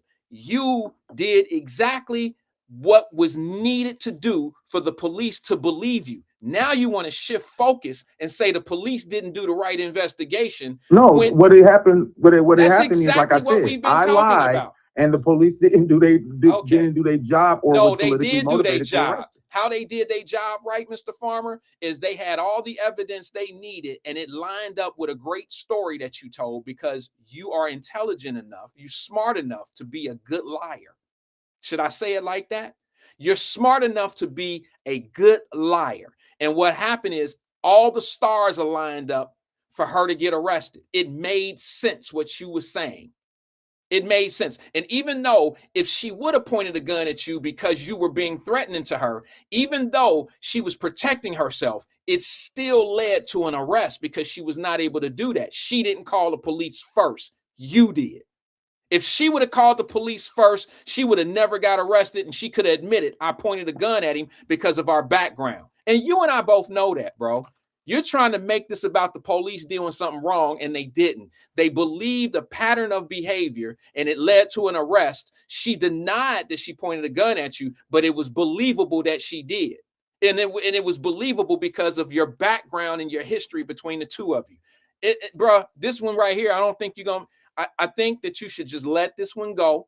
I think you made a few bad decisions on saying a few things. I'm probably guilty of letting you say too much, but unfortunately, it's something that we had conversation before on the show, and I didn't let you go on and on and on. But since the cases have been dropped, I felt like, okay, let's have the conversation. But I never thought that the conversation was going in this direction where you would feel like you felt like you compelling to be able to tell the truth. Yeah, and I just don't know if this was the right place. I mean, maybe in your heart it was, but for me, I know I'm gonna have a court date soon. I know that they're gonna call. I'm gonna be subpoenaed to court. I know I am, and if I'm not, but you got to think about it like this: if they did and took this to trial, and took this to trial, do you think prosecution has enough evidence? If I took this to trial, do they have enough evidence to pretty much convict me? Using this testimony, do you think they'll have enough evidence to be able to convict me? Yeah, because of your okay. You admit it. My thing is, if you get subpoenaed to court, I will be taking this to trial. And my thing is, at the end of the day, they have to prove that I did it. And at the end, like I said, so if then you're gonna lie again, ill, like certain people have said it on your thing. Maybe the best thing is to need to go get help. So basically, what you're gonna do, you're gonna lie again. If it was to get to the point where she felt like, okay, if the police, because she don't have a case, she could sue you or whatever. That's not a big deal to you because you say you can't get no juice out of But you can't 0 times 0 is 0. But that's what I was. You and I both just agreed that the person who lies on someone should be arrested, right? It's agreed that a person who lies on someone should be arrested. Right. Should be arrested. That's the question you asked. Right. Yes and no. Well, didn't you sign you signed a statement, right? No, sir. I told you that. I never signed the statement. That's why I said when they came and did the initial arrest, how did they arrest her and did they due diligence as officers to do the investigation properly if I never signed the statement? Or an affidavit. Did you sign a TPO or anything like that? Huh? Did you sign a TPO or a juris? No, I didn't sign a TPO. She had to sign a TPO because that's the requirements of the defendant. Well, I meant juris when they deal with the situation, when they deal with a violent offense, they have to sign a temporary protection order. So you didn't sign a juris monitor or anything like that? You didn't sign anything like that? No. Okay. All right. Well, still, if the city if they come after you, you're going to have to lie again, right? Because you already just said, if it go to trial, they're going to have to prove. So that means they're going to have to, because the burden of proof is never on me. It's on them. They have to prove that I did this. My thing is this. I'm telling you the truth on how society is. Bruh. Society is, I can lie on you. I can lie, and this is dangerous, right? So are you telling the truth right now? Wait a minute, you can lie on people and literally get them arrested without having no type of evidence. It ain't nobody on this show, on this platform that don't know what you said is true. You can call and lie on somebody and get them arrested. Yes, you can. If you know their first and last name, but a brief identification description of what they look like. You can tell them that they did something to you, and you can normally get the police to be sent over to their house or your house. That don't mean they'll be arrested. It don't mean that they'll be arrested. It means, most likely depend, and I'm telling you, it don't mean that you might can't get away with this in if you're in a bigger statue area, but if you're in the impoverished area like your Avondale, Bond Hill, the black communities, yes, of course, it's easier in the black community to get them hit. Well, it's easier. It's easier if you know their first and last name. And an appearance of what they look like in the black community. All you got to do is just call the police and just say they did something to you, like an assault, domestic violence, whatever, close to that fuck. Even if they stole or broke in your crib, whatever, you can say whatever, and you can get them arrested right now, especially in the black community. It doesn't. I hear you. It doesn't quite work that easy. You can make an allegation. You can ask them. That doesn't lead to a charge in every case. It all depends on the circumstances. We like a dog chasing his tail. We keep saying the same thing over. You keep saying that somebody can get arrested just because somebody say that somebody did something. I'm telling you that it don't work. It's not quite that simple. The police are going to investigate. They're going to come out and have a conversation with the accused, right? And if they feel like that there's some truth of the allegations, yes, they will detain you and possibly arrest you based on what you say you were doing during the time.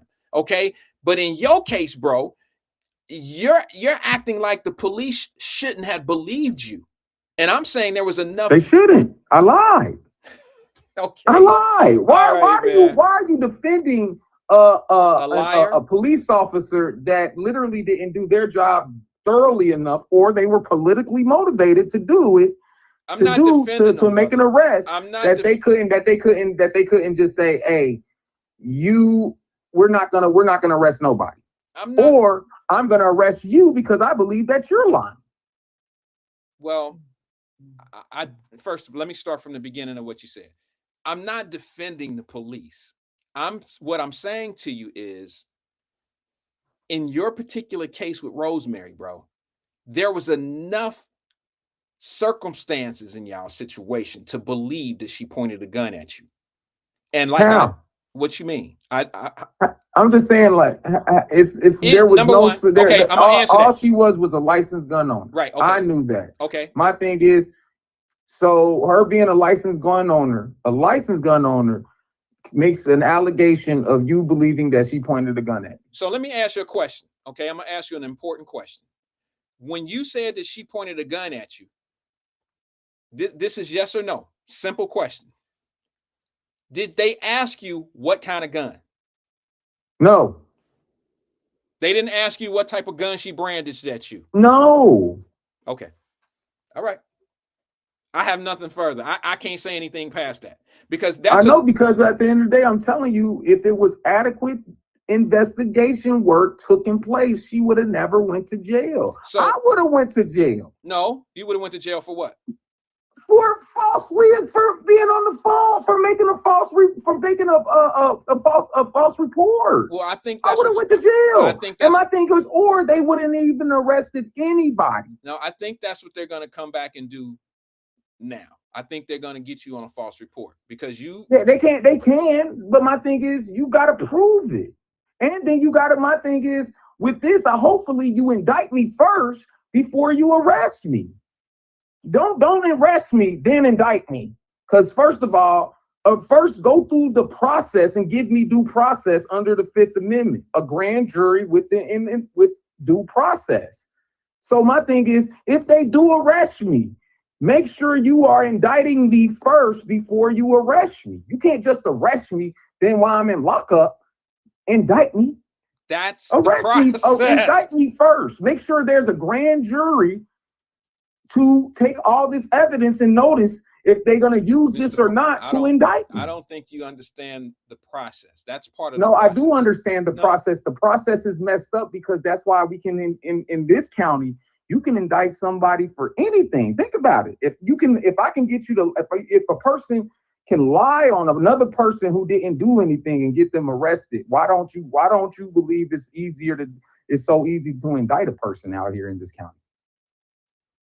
Well, and I just don't understand to you why do you believe that our police are doing the best job when it comes down to investigative work? I never said that. And their discretion is pretty much valid. Like it's just absurd because it's like I test the waters in every angle of the justice system, and I find the flaws, and nobody wants to handle the flaws. And I can be the example to be used to show people we have to address issues when it comes down to our justice, policing, and our jail.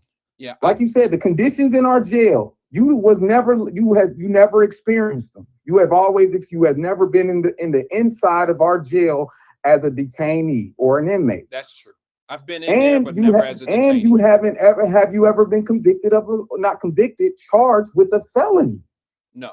You have helped felonies, so you ain't really like you and Lincoln Ware, who be saying that our systems are sometimes give these biased opinions about our systems. I look at it like, brother, if you ain't experiencing firsthand or dealing with it on firsthand, you really don't know. What was my You just opinion? What was my opinion of the system? the opinion of the You system said is me and Mr. where you Ware. think What was law my enforcement was really that I'm blaming law enforcement for not doing their job. I should be absurd. I should be that's absurd to you. And I'm looking like, so I wasn't the one who arrested her. I was the one that called her to be arrested.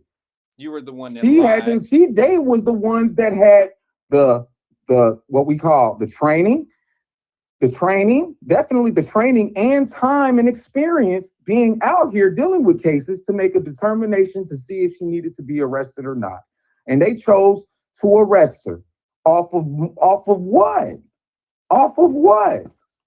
Off of what? And so you're telling me that, and I'm telling you like you're trying to tell me like why this is not the police fault. You're the culprit. Yes, I am. But the police were the ones who did the initial arrest and couldn't investigate properly. And that's where we have a problem with sometimes in our Black community when the police is being weaponized against especially Black men. Okay, bro. All right. Anything else before we get out of here? I gotta move. I'm just giving you some facts of issues because the people. Well, let me say this to you, more bro. Black men. It's more Black men in jail right now off of the issue of being told that they did something compared to there's been adequate investigation to lead up to them to be convicted. Well, a lot of men are pleading out because of the bad conditions of our jail system. I can actually agree with you on something. I can actually agree with you on something there. I do believe that there's a lot of Black men in jail because people lie on them. I agree with that. I don't think you said it that way, but I'm going to frame it that way. I believe there's Black people in jail, white people in jail, because people lie on them. But I believe that the liar should go to jail once it's discovered that but they're not going to jail. Okay. They're not. You're saying we believe that they should, but they're not going to jail because there will be a lot of women and baby mamas in these domestic situations going to jail. And you know that firsthand. Yeah. They can't even sometimes get the women to come to court because sometimes they know the situation.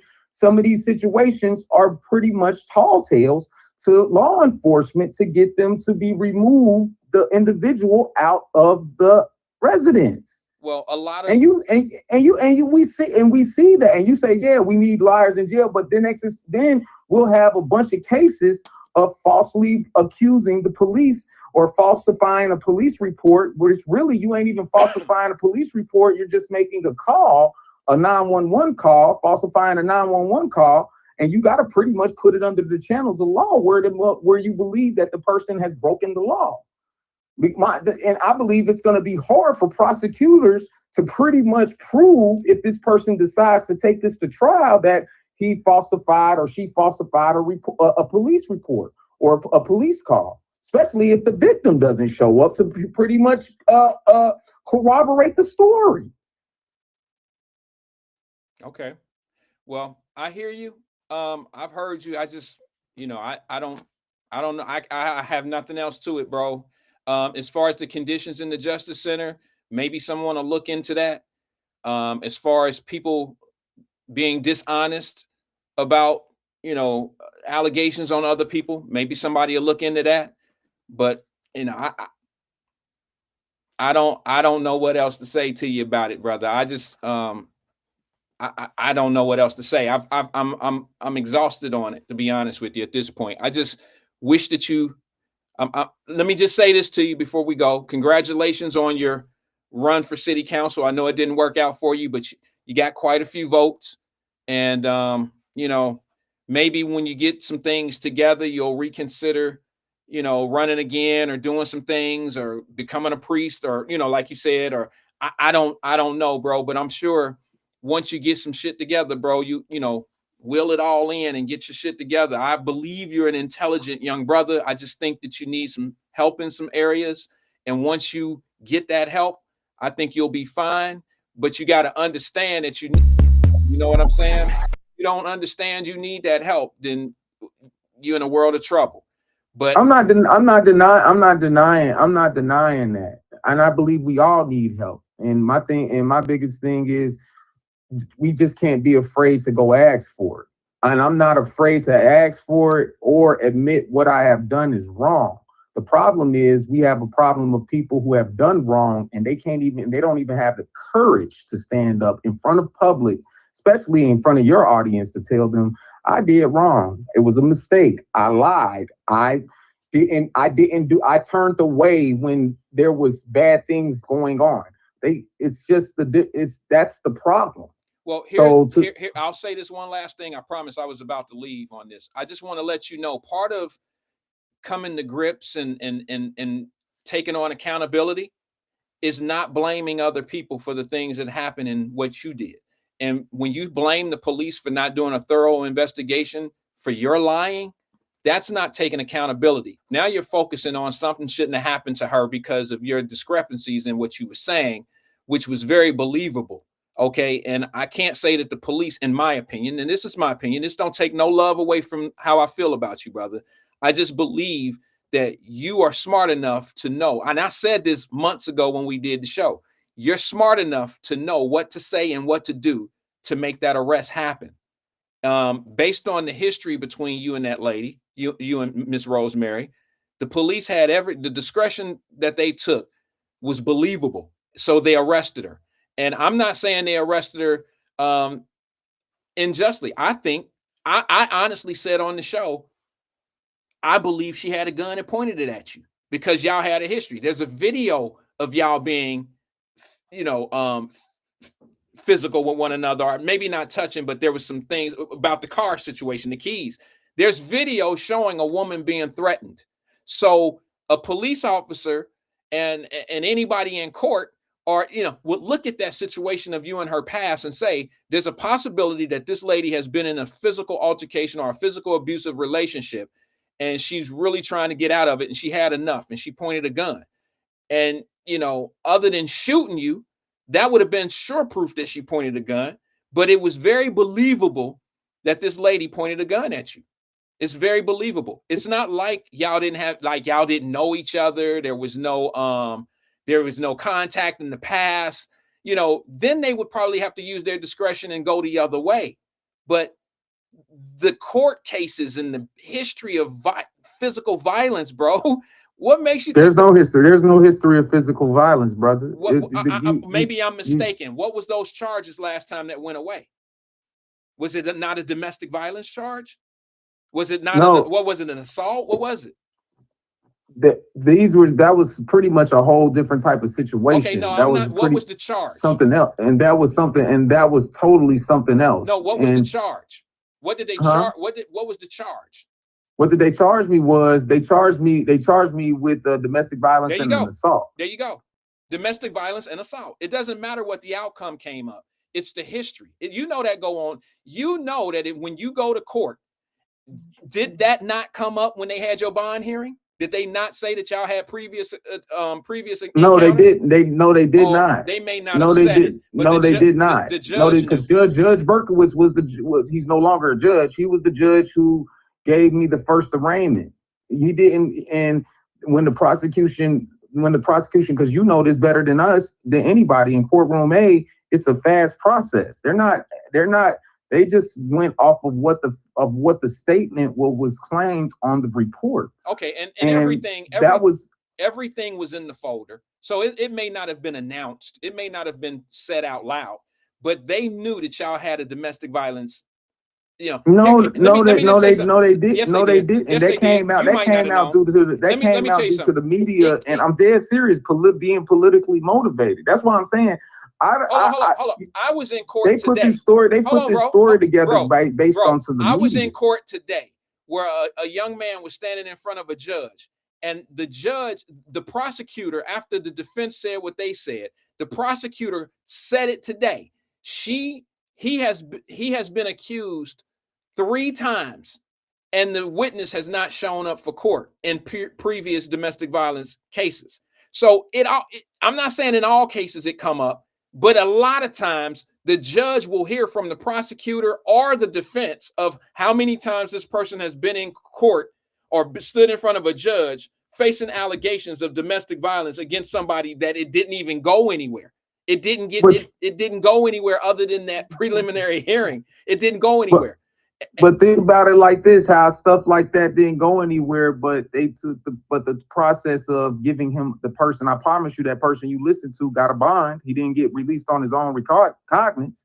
So Well, it was like, let me because say this you- to you. The reason why he didn't was because of the history between the two, between the defendant and the accuser, who wasn't even there. She wasn't even there, but they still used the past behavior of these two in that hearing because there's a precedent set that there's violence between the two, and they're not going to just say, hey, where there's smoke there must be fire. You can't say, oh, there's some smoke over here so it ain't no fire. They're not gonna do that. I'm sorry, Mr. Foreman. I gotta go, bro. I gotta go. I appreciate you calling. Don't be a stranger. Feel like you can be part of what we do over here in Wyatt Live at any time. Appreciate. I'm glad I was able to get you some additional views and some different additional conversations in your comments. we and yes, appreciate I it. will go get help. You know, it's 4:30, so yeah, I need to go talk to my therapist at the moment. And you have a great day, good You brother. too, man. Take it easy, brother. I don't know where to go with that. That was a long phone call. I don't know.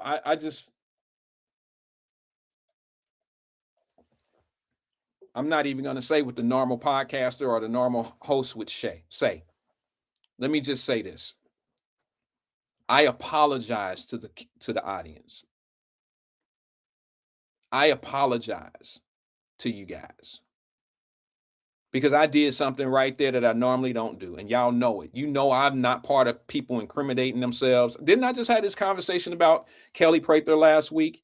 The only reason why I let this go on and on and on, I didn't see it going where it was going, but I had this conversation because I made clear both cases, Rosemary and himself, those cases were dismissed. It was gone. So having the conversation it was not like, it was ever going to come back. I never thought that it was going to come to I lied. I told the police a lie. I never seen that. I never seen that coming. If I would have seen that coming,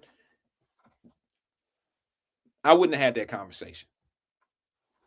I would not have had that conversation because I don't want to be part. I don't want to be part of that. I don't want to be part. Edward said, lawyer up, Wyatt. I know my position in this matter. I'm not. All they're going to do is, they don't need it. They got it on a public. They don't need me. But if they were to be honest with you, if they were to ever come in and say, we need to talk to you, Wyatt, let me be honest and tell you what it would be about. It wouldn't be about lies or truth or any of that. They would want to make sure that my video is authentic. They would say, did you pay him? Now, of course I didn't. Why would I pay him to incriminate himself? How is that going to work out for me? Did you pay him to say any of the things that he said on that platform, or did you? No, I had nothing to do with that. Matter of fact, when the phone call came in, it came in as just the phone number and not a name on it. So I didn't even know it was him. Number two, they're going to make sure that the video hadn't been edited or anything, and that's easy to prove because we're on live. We're on live on YouTube, Facebook, Twitch, a few other platforms, couple other platforms. So that's an easy fix. Have I had any communication with him or Rosemary in any capacity regarding their cases? Not really. All the conversations you ever heard me have, I've had one conversation with Rosemary, and it was only about scheduling her to come on the show to talk about her situation. The circumstances, all that stuff was never discussed. It was all discussed live on the air. So I'm not worried about that. I was more worried about him. I'm looking out like, bro, why are you saying these things? This is why I never wanted Kelly on the show. Sometimes clout cost. Clout is very expensive. And let me just say this: this is no shade. I seen a couple of y'all say it in the comment section, so it makes me comfortable to say it too. He said, "You're welcome for the extra views." I don't think we got any extra views, to be honest with you, just to have some fun with the little bit of bullshit we just witnessed. I don't think we got extra views, to be honest with you. I'm looking at where we always are on my viewership. So, I mean, that shows you right there, to be honest with you guys, that sometimes we do things for all the wrong reasons. If Mr. Farmer felt like he was doing me, you know, I ain't gonna never be famous for interviewing people that call themselves liars and shit. That ain't how the game work. You know what I'm saying? This was not some what do they call those special interviews, world stoppers. That wasn't none of this shit. Because to be honest with you, it's politics, so nobody really cared. It was more entertainment for most people than it was anything. I just want Damon Lynch IV to pay up my motherfucking wings because I knew where the voting thing was gonna go in. I'm just playing. Peace and love, man. I gotta go. I'll see you guys tomorrow at 1 o'clock. Peace and love, man. I'll holla. Remix.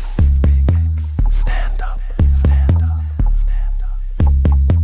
Play me like a fool. I'm in love with you, but you treat me like I'm not that dude. Spend my time with you, say you're still confused, and it's your second time. Call you deja vu. I done had enough, you too extra. About to put on my shoes, walk away my love. Here's the version of when a man's fed up. This is the remix, let me flow. I got things to do, got no time for games. Used to be my shine, now the seasons change. Now I'm up in this club, with this drink in my cup, and my attitude is I don't give a what. So keep your love locked down, your love locked down. Keeping your love locked down, your love locked down. Couldn't keep our love locked down, her love locked down. Keep her love locked down, you lose. I'm not loving you way I wanted to. I can't keep my cool, so I keep it true. I got something to lose, so I gotta move. I can't keep myself and still keep you too. Girl, remember the time how we used to be like a Vegas night on a winning streak. And now you got me out in front of this club, all these cars and people about to make us see. Going out my way to save you. I do anything for let this world hurt you. I would die for you, I would die for you, I would die for you. But you lose, you lose. So keep your love locked down, your love locked down. Keeping your love locked down, your love locked down. Couldn't keep our love locked down, our love locked down. Couldn't keep our love locked down, you lose. If you're bored, girl, we can blow this club. If you're sweaty, girl, we can get in my tub. If you're hungry, girl, I'll get you something to eat. If you want me, girl, then I will be your freak. But if you wanna stay, we'll be here all night. Take a couple more shots while I've been here all night. Throw our fingers up like we own the script. We got you off in here, show some C's off in here. So keep your love